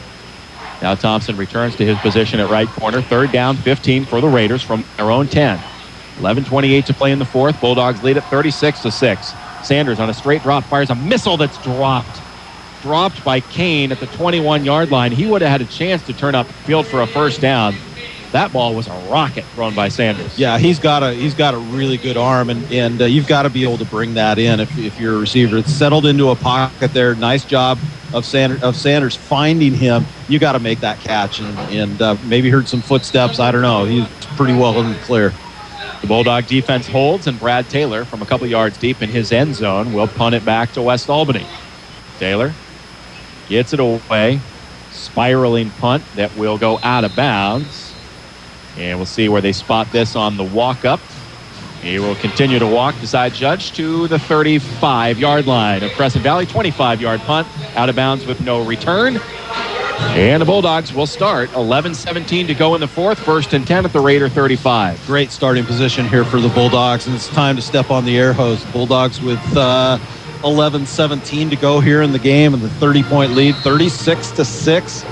Bulldogs can put this one out of reach, and maybe we can call some different names over the course of the fourth quarter. Coach Nyquist likes to be able to start rotating in some players here. I think one more score would get the job done, and we'd start looking at our rosters a little bit closer to see who's in the game. Well, Jake Lacoste is back in at tailback. Lahota goes back to throw. Fires caught on the near side. Breslin losing his footing. Gets drilled down by Croney at the 31-yard line. A gain of 4 on first down. Good safe pass to the outside. 2nd down and 6. Showing those sure hands. Had the hands in the little diamond formed, and Breslin bringing it in nicely. Clock will continue to run, and there were no flags on the play. Thankfully. These games, I don't know if maybe my memory just fails me, but I don't recall too many 3-hour games, at least this early in the season, before you get to playoff time. Extended timeouts, things of that nature. We're working on 3 in a row. Hand off Jake Lacoste. Jake with space. Jake into the open field inside the 15, and gang tackled down at the 11-yard line of the Raiders. Another run of close to 20 for Lacoste. And the Bulldogs will have a 1st and 10 just outside the Raider 10. Boy, talk about powering your way through a hole. That right side of the line, they just got it blown wide open, and he saw, I'm sure his eyes were as big as saucers, seeing how big that hole was. Runs through it beautifully and gets down inside the red zone here with the ball at the 11-yard line. Somewhere, I'm sure the stat is available, but you wonder how many running backs in the state of Oregon have begun a season with 3 consecutive 300-yard games. Here's Jake, another carry up the middle, dragging tacklers to the end zone again. Touchdown Lacoste, and a touchdown Bulldogs. 10:18 to play, and the Bulldogs up over 40. It's 42-6 West. That's just power football right there. That's the line saying, okay, we're going to take charge of this. And the surge that the Bulldog offensive line got on that play just blew the defenders off the line, created a huge hole for Jake to run through, and gets the score. Makes this 42-6 and a chance to make it 43. 31 carries, 331 yards, a 3rd rushing touchdown for Jake. Yeah, Matt Wiest on for the point after. Out of the hold of Ben Engel, and it's blocked again. A 2nd straight low kick that is blocked at the line.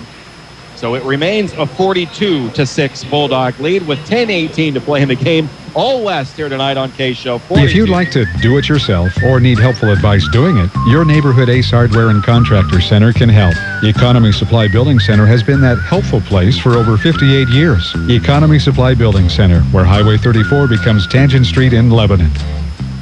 Need some electrical work in your home or business, but it just seems like too small of a job to call the pros? No matter what the job, call City and Suburban Electric. Proud to be a contributing member of our community. City and Suburban Electric. Call 451-5609.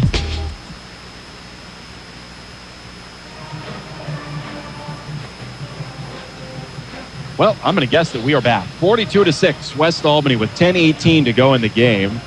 Jake Lacoste, another 300-yard effort, 331 yards. He has 3 rushing touchdowns. He has a reception for 49 yards and a touchdown.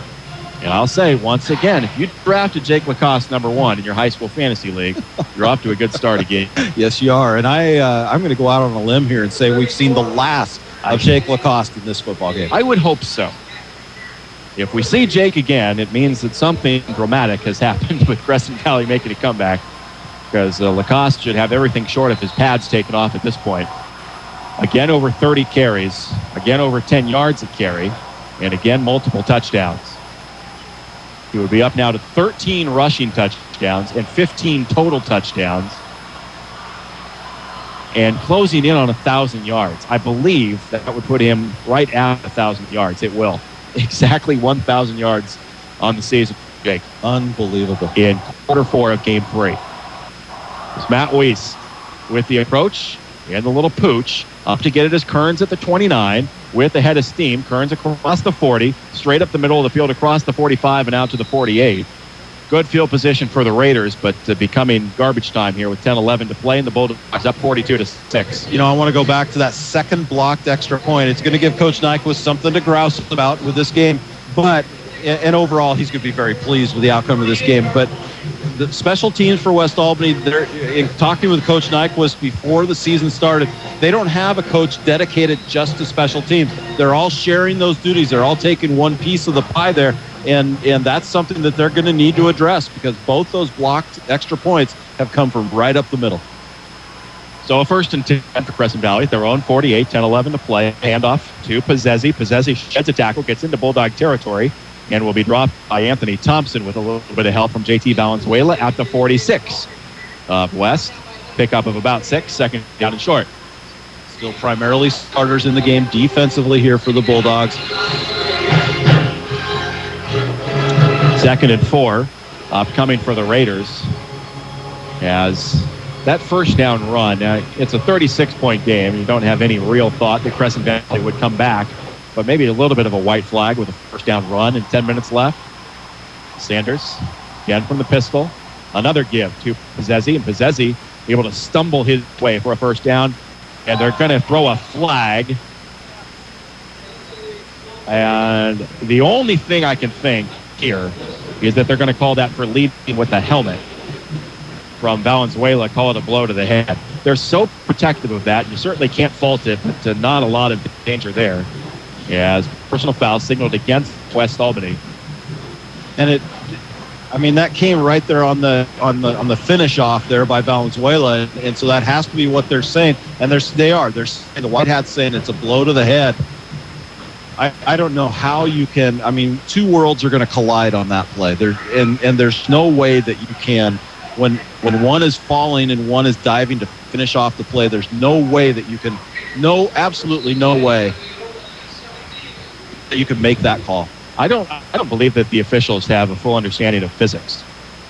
As Pizzezzi with a carry, not much there.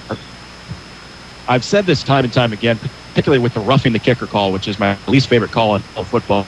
It is completely unreasonable to expect a player to defy the laws of the universe and change course at full speed from 6 inches away. It just can't be done.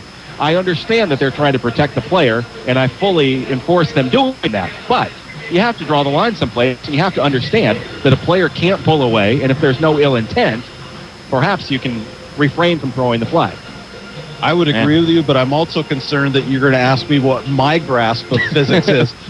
I'm not going to have a good answer for you. Don't turn it on me either. 2nd down 10. Sanders, a little shovel right. Pizzezzi with the carry, trying to get the corner, and Gabe Stone will track him down near the 20-yard line, a pickup of about 5. It'll bring up a 3rd down and medium yardage, 3rd and close to 5 for the Raiders.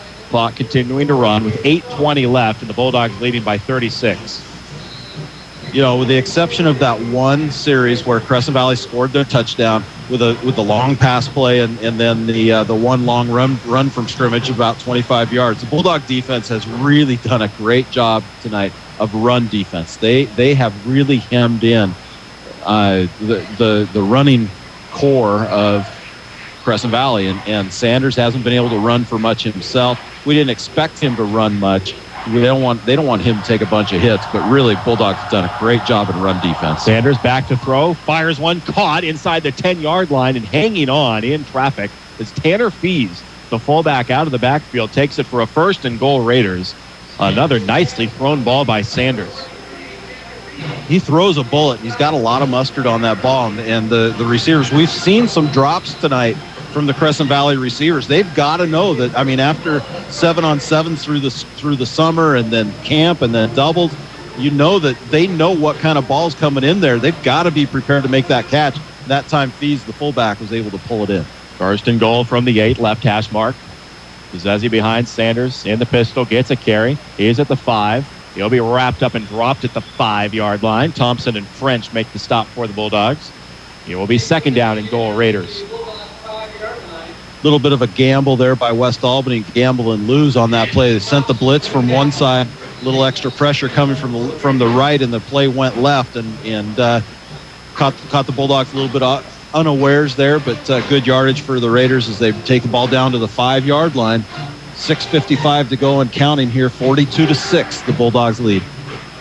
And Crescent Valley taking plenty of time in the huddle.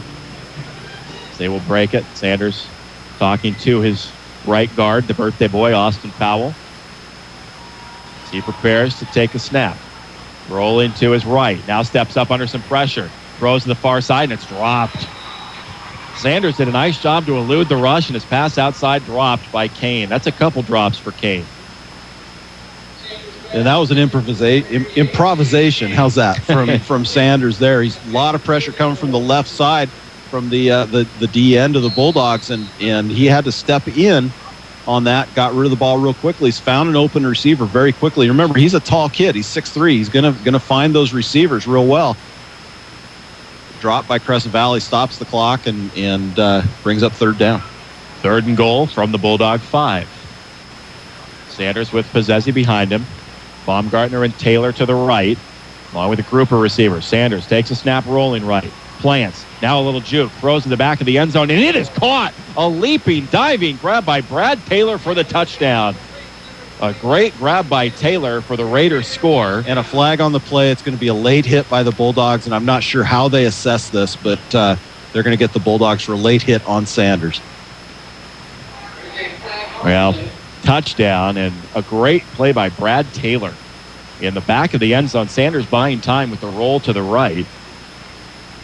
Taylor fully extended, able to make the grab. It's 42-12 Bulldogs with 6:25 left. Well, we get the excitement of an onside kick after this. Yep. For Sanders, his first touchdown pass of the night. He had an extra point attempt coming from Kevin Takamori. The official again has to stuff the flag away and very, very slowly jog to his position left of the kicker, Takamori. As hold is down to the kick. Whoa, plenty of leg behind it. Takamori rifles it through. 6:25 to play in the game. The Bulldogs 42, the Raiders 13. We'll take a timeout. Come back to 920 KSHO. Lassen RV at Albany has the new RV models on the lot now, ready for you to buy. Lassen RV Service Department has a new truckload of parts and accessories on sale just in time for fall fix-up. From changing a light bulb to rebuilding your entire RV. No job is too big or too small for Lassen RV in Albany, where friends send their friends. Join the fun at the Albany Athletic Club. Group fitness classes from low-impact dance to traditional circuit training, plus racquetball and more. Watch your waistline shrink and your health improve every day. Start now at the Albany Athletic Club on Hickory next to Tom's Garden Center. Unforgettable 920.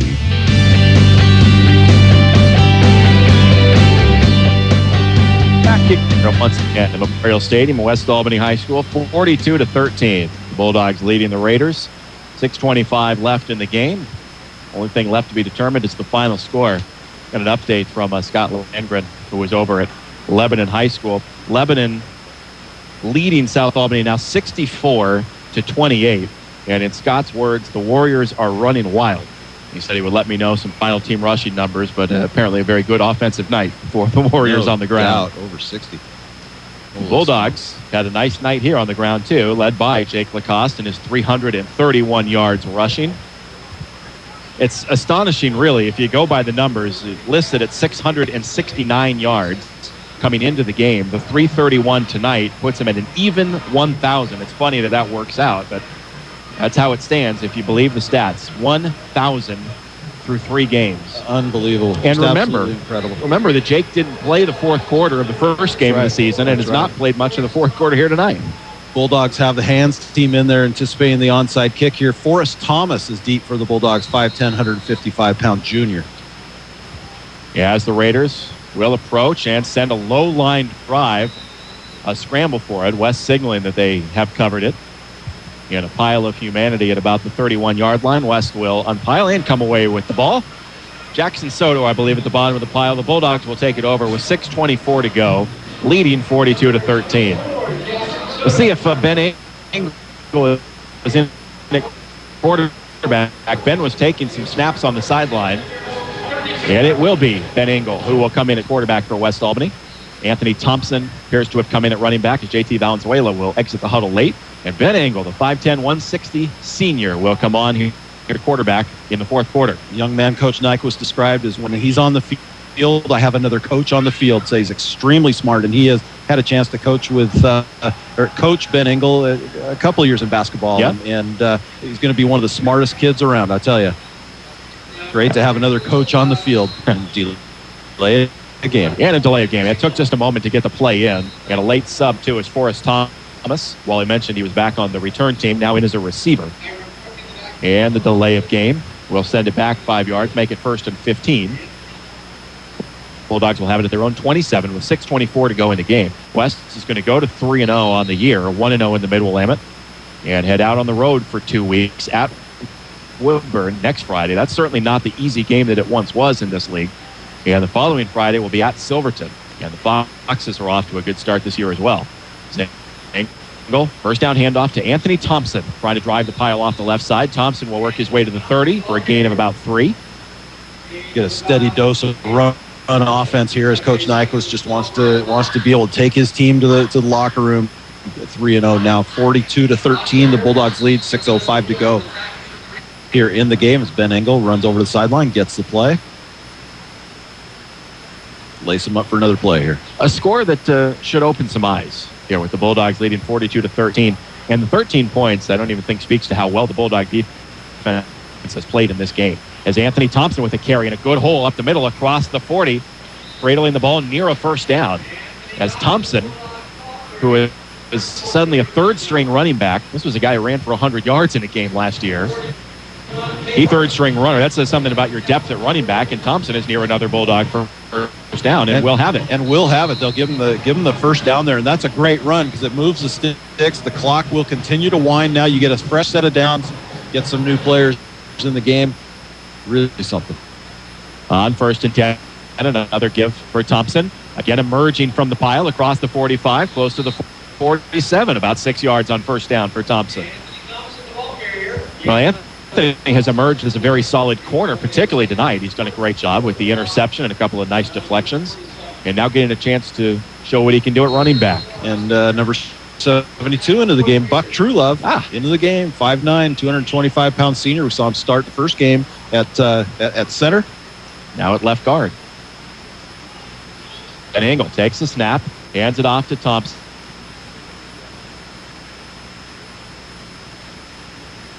Thompson.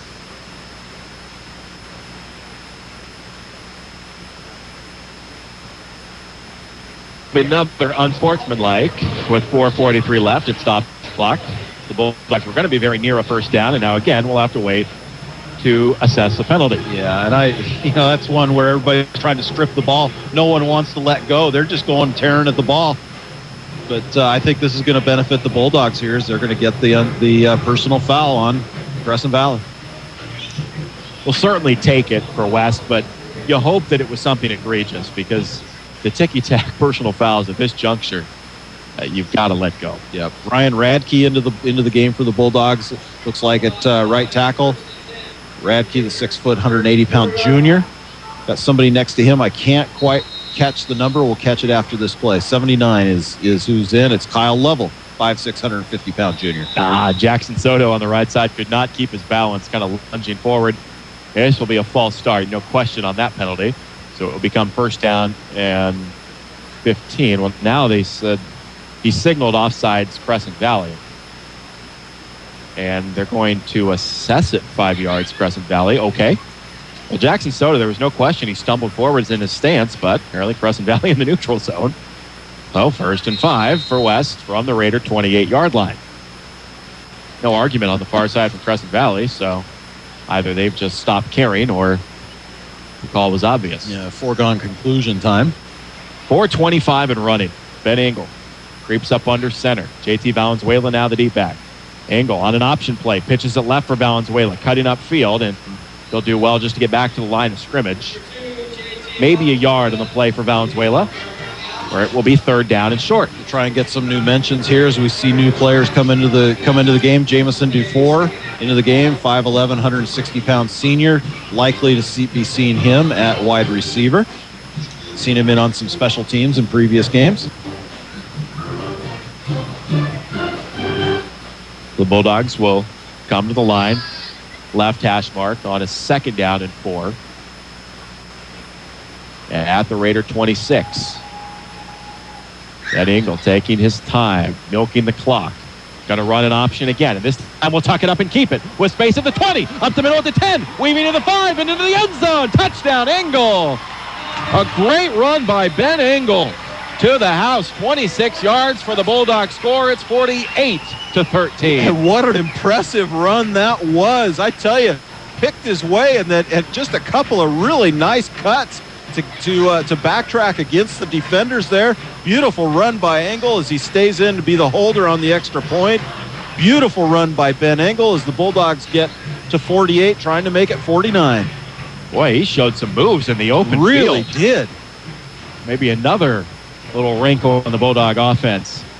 As Engel puts the snap down, and Matt Weiss, on what has to be a bit of a confidence booster after having 2 straight blocked, puts this one up and through.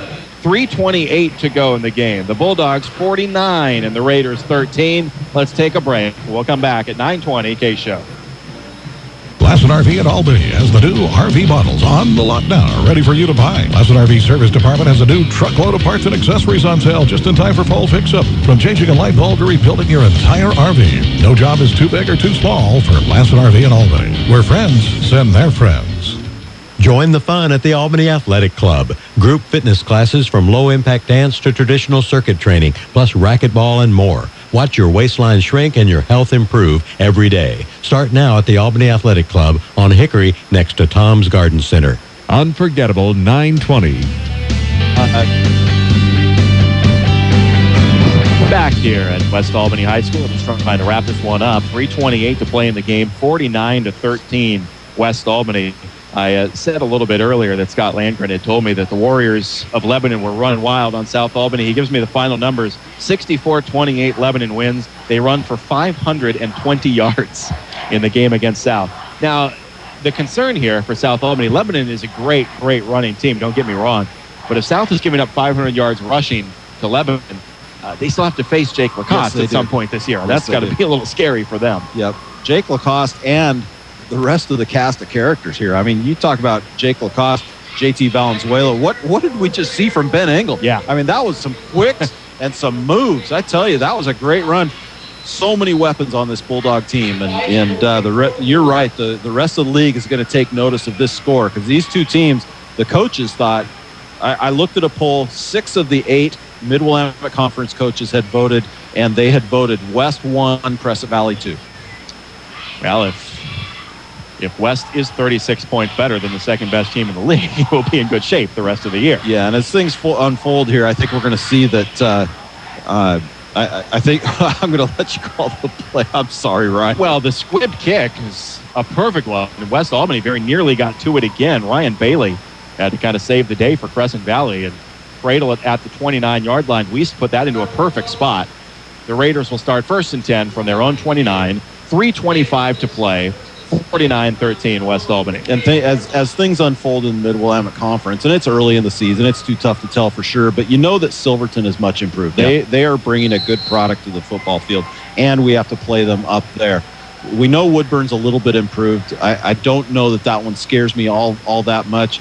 Corvallis is always going to field a good football team. South Albany's going to be improved, and Lebanon certainly has found their groove tonight with their running game. So, some teams to pay attention to. Mid Willamette Conference, certainly one of the toughest, top to bottom in the state. A lot of depth in that league as our carry is going to be swallowed up by Devin Wade. On a delay, new quarterback in the ball game, new running back, Alan Wong with the carry. And Alan Wong just got introduced to Devin Wade. Yes, he certainly did. And I tell you, Alan Wong has had himself a tough day. He's been thrown against. He's had a tough time defending the pass, with Kettleson getting a couple of touchdown passes in single coverage against Wong. And then that time just absolutely taken down. New quarterback in for Crescent Valley. Great name for a quarterback, Marino. Alex Marino, although he spells it Merino, unlike the Dolphins great, spelled it Marino, of course. Alex Marino from the pistol, takes the snap, rolls back to throw. Under pressure, hit as he throws, fires, and almost caught. Great leaping attempt by Caleb Smith on the far side, and a flag comes down. And are they going to get a roughing the passer here? I can't imagine that they are, because that's a whole...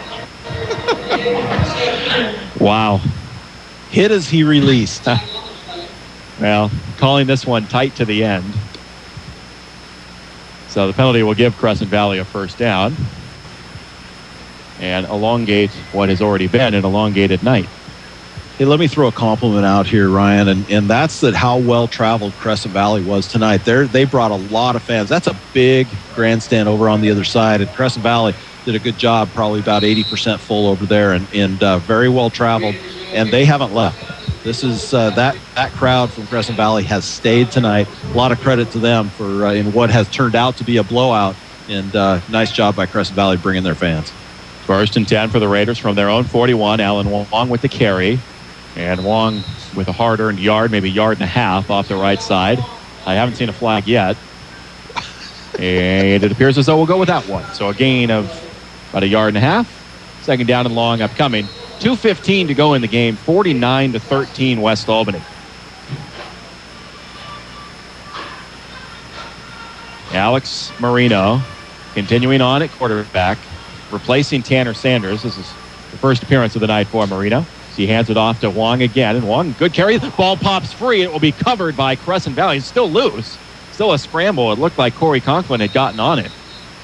And as the ball squirting forward for what would be a first down, as Conklin did get on it. Wong had it pop free at the end, but Conklin was able to get on it. First down Raiders. And how about a flag? Yeah, and a flag. Hey, yeah, there was. Flag back at the 48-yard line. Personal foul, blow to the head, West Albany.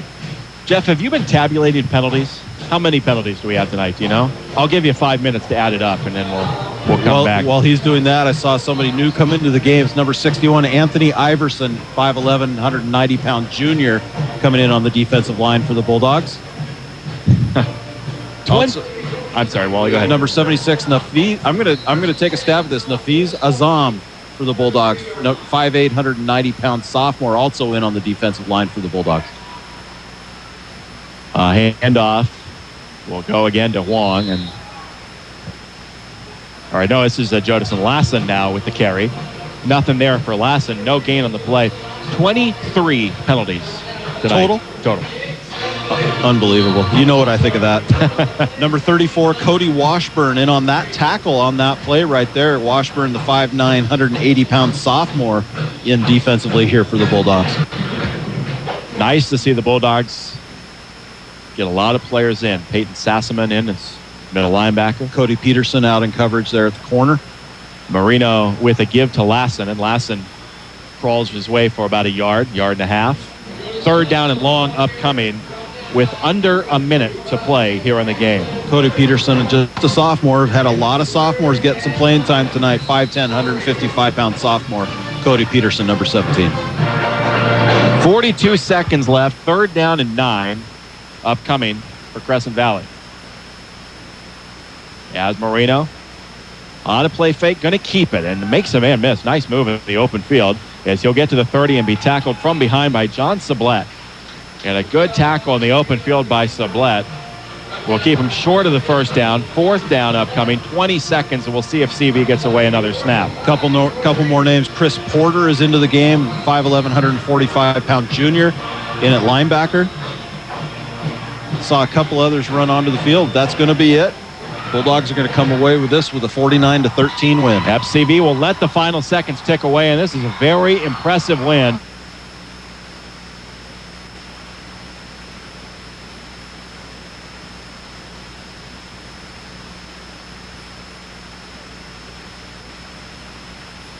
Over Crescent Valley. We'll take a break, come back and wrap this one up here at 920 KSHO. You will come out a winner at Power Honda. Their talented staff will show you how easy it is to get the vehicle you want and the payment you need. Check out mypowerhonda.com. Call 928-0122 or just go in to Power Honda, Highway 20 east of I-5 in Albany, your Honda superstore. It's Albany Burgerville Back to School Fun. This coming Tuesday, 11 a.m. to 7 p.m. Original hamburgers only 90 cents. Cheeseburgers $1. Regular fries $1. Regular drink $1. Bring in an unopened full-size box of cereal to help the Sunshine Division food drive. Albany Burgerville celebrating Back to School Fun this Tuesday, September 18th. A first-class 24/7 fitness facility, always open with keyless access where safety is paramount. That's Snap Fitness of Albany, where they offer free classes of yoga, Pilates, and Zumba with each membership. Check out Snap Fitness's new gym, now on Hickory Street in North Albany. Albany Grocery Outlet Bargain Market across from the Heritage Mall has Senior Day, the first Tuesday of every month. $2 off every purchase of $15 or more. Albany Grocery Outlet Bargain Market. 100% satisfaction guaranteed across from the Heritage Mall with bargains on the brands you trust. If you'd like to do it yourself or need helpful advice doing it, your neighborhood Ace Hardware and Contractor Center can help. Economy Supply Building Center has been that helpful place for over 58 years. Economy Supply Building Center, where Highway 34 becomes Tangent Street in Lebanon. Need some electrical work in your home or business, but it just seems like too small of a job to call the pros? No matter what the job, call City and Suburban Electric. Proud to be a contributing member of our community. City and Suburban Electric. Call 451-5609. Competition is tough in the hairstyling business. The cutting room on Pacific across from Pops doesn't mind, because just like the Bulldogs, we strive for excellence with confidence. The cutting room wants to be your salon. Call us for an appointment at 541-928-0811. It's that time again. Les Schwab's Fall Tire Sale, our biggest sale of the year. Come in and get great deals on some of our most popular tires. But hurry, the Fall Tire Sale ends October 31st. Les Schwab, doing the right thing since 1952. Unforgettable 920. This is Tom Gerner at the KSHO Sports Desk. We have some updates for you in scores. Tonight, a final, Marist over Ashland, 47-0. Churchill is leading Eagle Point 35-6 in the fourth. Sherwood and Hermiston are also tied up in the fourth at 28 all. Oregon Live is reporting that that's a final, but I don't think that they're going to call that a tie. So we're going to say that's in the fourth quarter. Klamath Union over Summit, 17-7. That's a final. North Eugene and Marshfield, they were scored 7-6 in the second, and afterwards, nothing after that. So that's a final. North Eugene 7, Marshfield 6 after that tough loss to South Albany last week. Redmond over Hood River Valley 26-14 in the fourth. Sandy and Putnam both tied up 21 all in the fourth. Silverton all over Dallas 40-6. That's a final. Silverton 3-0. Dallas at 1-2 right now. Sprague 6A Sprague 35 over Mountain View 14. That's a final. Liberty over St. Helens in the fourth 20-7. Crook County all over the Dalles 42-6. That's also a final. West Salem 6A, they beat Bend tonight 28-14. That's a final also. Wilsonville over Park Rose 35-8 in the fourth. A final. Corvallis took it to Woodburn 56-19. Corvallis and Woodburn are both now 2-1 right now in games. Lebanon all over South Albany 64-28. South Albany gave up 520 yards to the Warriors after last week's crush to North Eugene. We have, of course, the final over at West Albany 49-13. A couple other scores from around the state. Santiam Christian 38, Blanchett 21. That's a final. Sweet Home over Central 21-16. And Philomath just edged LaSalle 38-34. That's a final. All right, we go back to West Albany High School. Ray's son, Ryan and Wally at West Albany. Sorry about that. I think at times the way my humor has developed, it's not, it wouldn't be unkind to call me Ray. I'm sure at times on Friday you can't tell a difference between the two of us. You're with my dad in the morning, you're with me in the evening. We have kind of the same sense of humor. So, Tom, you can let that one go. West Albany wins it here tonight, 49-13 over Crescent Valley. There are a lot of components that go into a stellar rushing performance, a lot of components that go into a 36-point victory over a highly regarded team.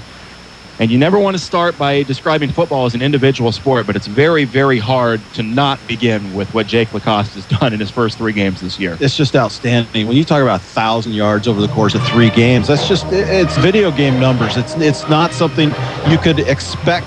I mean, even Coach Nyquist and the rest of his coaching staff could not have expected to have him have those kinds of numbers. It's a credit to a lot of people. We talk about that, and Jake would be the first one to say, I'm not doing this on my own. Yeah. This is a team effort. But Jake, it's just so talented, so fun to watch. And teams, when they figure out that they're going to need to try and take him low, they're going to cut down on some of that yardage. But really, Crescent Valley, I thought, did a poor job of tackling tonight, and he got a lot done with those power legs. And credit to Jake Lacoste. He just keeps bringing it week after week. Yeah, Jake, 331 yards is where he ends the night. 3 rushing touchdowns. Another one caught through the air. Cody LaHoda, a perfectly thrown 49-yard touchdown pass. 55 seconds into the game, they got West off to the hot start. The Bulldogs led this one 23-0 at the half. They wind up winning it by 36. Another strong game under center from Cody LaHoda. The passing numbers not quite as gaudy as they were the first couple of games. His attempts way up. but still another efficient game from Cody LaHoda. And at the end of the night, 3 touchdown passes. Yeah, go figure. And he's been so accurate, and his receivers are doing a good job, Ryan, of getting good separation at the end of a play. It's almost not like they're using their hands to get that separation, but almost a little extra burst of speed or a little evasiveness away from the defensive backs and getting that separation and able to bring in the ball. The other thing the receivers are doing that's helping LaHoda is they are going and getting it. It's like anytime, not that we've seen a lot of jump ball type situations, but they are going and getting the ball. They're hungry for those catches, and then runs after the catch have just been great. And I can't say enough about the pass in the first quarter that he threw to Jake Lacoste. It was just right on the money. Jake runs under it and never breaks stride, takes it into the end zone. Teams that are scouting West Albany, there are just enough wrinkles week after week with the Bulldogs that Coach Nyquist is throwing in there that makes them say, uh-oh. Yeah, because you talk about a halfback pass last week, you talk about putting him out in the slot and having Jake run that touchdown route there. It's one of those things where teams are going to scratch their head. They're going to have to try and pick their poison and try and stop West any way they can. There's a long way to go in this season. It's hard to believe we are a third of the way through the regular season already, but still many, many games to be played and much yet to be determined. But it has to be opening some eyes around the state that the Bulldogs have this kind of offense going through 3 games. And if they can put forth the kind of defensive effort that they did tonight, they could be a very, very special team. Now, there were a couple teams, I think Sherwood and Marist would kind of leap off the page, that feel that they are head and shoulders above the rest of 5A. West Albany, we're biased, but through 3 games, I think they're serving notice saying, don't forget about us. This is the team that's been the best in 5A since it started, and West is making a statement again. Yeah, Coach Nyquist would love to be able to stay under the radar. That's not going to happen. No, not going to happen here, not with the kind of success that he has had over the years. Another resounding Mid Willamette Conference victory for West. They win 49-13 over Crescent Valley tonight. Hey, Tom, are we out of breaks? Can we go straight to Jeff with stats? Go straight to Jeff with stats. Let's go straight to Jeff. That's what I want to hear. Jeff Kiter will put the headset on, and he will enumerate how we got to our final score. 49-13, the final. Jeff, you've got the stats. We mentioned the 331 by Jake. I figure that's where you'll start. Yeah, 31 carries, 331 yards, and 3 touchdowns on the ground, and a 1 touchdown receiving for 49 yards. Also, quite a few guys got in, had a chance to carry the ball tonight. JT Valenzuela had 6 carries for 21 yards. Matt Soot, 2 for 15.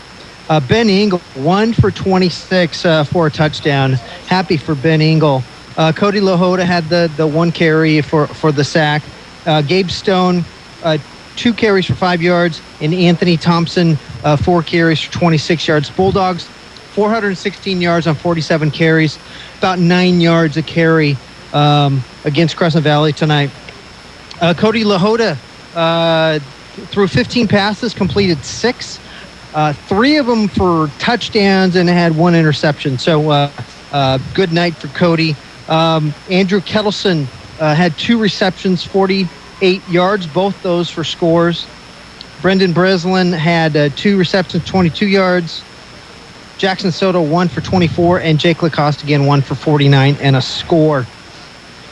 First downs, West Albany had 18, Crescent Valley had 10. Penalties, too many.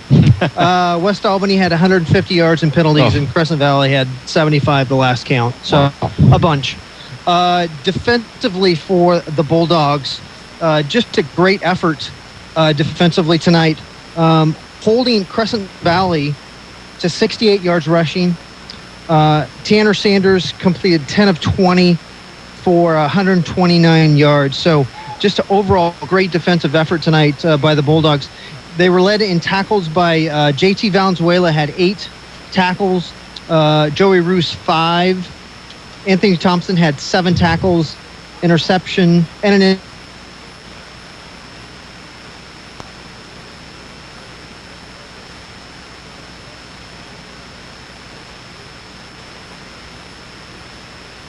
tackles tonight, but we'll move on. We'll catch up next week. Sounds good.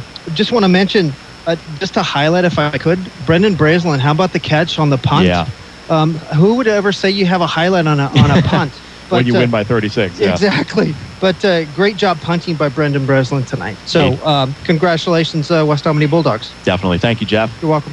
We will rejoin Jeff Kreider with stats, halftime and postgame next Friday night from Woodburn High School, which will be our site. Woodburn and Silverton in back-to-back weeks, the Bulldogs next Friday. Now, Woodburn came into tonight's play 2-0, but they were having it handed to them by Corvallis, so presumably will be 2-1, 0-1 in Mid Willamette Conference play. The Bulldogs will come in, the West Albany Bulldogs, at 3-0, 1-0 in Mid Willamette Conference play. Wally, I would compliment the Bulldog defense on holding Crescent Valley to 13 points, but I'm afraid if I say the word holding, I will be flagged, so I'd better not. I can't disagree with you at all. That's just well played, and I'm looking for the blue hanky out there. Yes, there it is. They flagged you. Well, if their goal is to raise awareness for prostate cancer, consider my awareness raised, because I did see that powder blue flag too many times tonight, but it doesn't matter as the Bulldogs win it 49-13. That's the final score. We'll join you again next Friday night. My great thanks to Ryan Murphy, who is still standing to our right and probably begging me to wrap this up, for setting up our Skype gear. I hope it sounded good to you tonight. Thanks to Tom Gerner back on the board. Thanks to Jeff Kreider with stats, and thanks as always to you, Wally. Thanks, Ryan. It's always fun. It's great to get another victory here with the Bulldogs, and we'll look forward to next Friday at Woodburn with you and Jeff. Absolutely. And to all of you for listening, thank you. We'll see you in a week. Your final score tonight, West Albany 49, Crescent Valley 13. See you next Friday night. Until then, for Jeff and Wally, I'm Ryan. Thanks for listening. Good night on KSHO.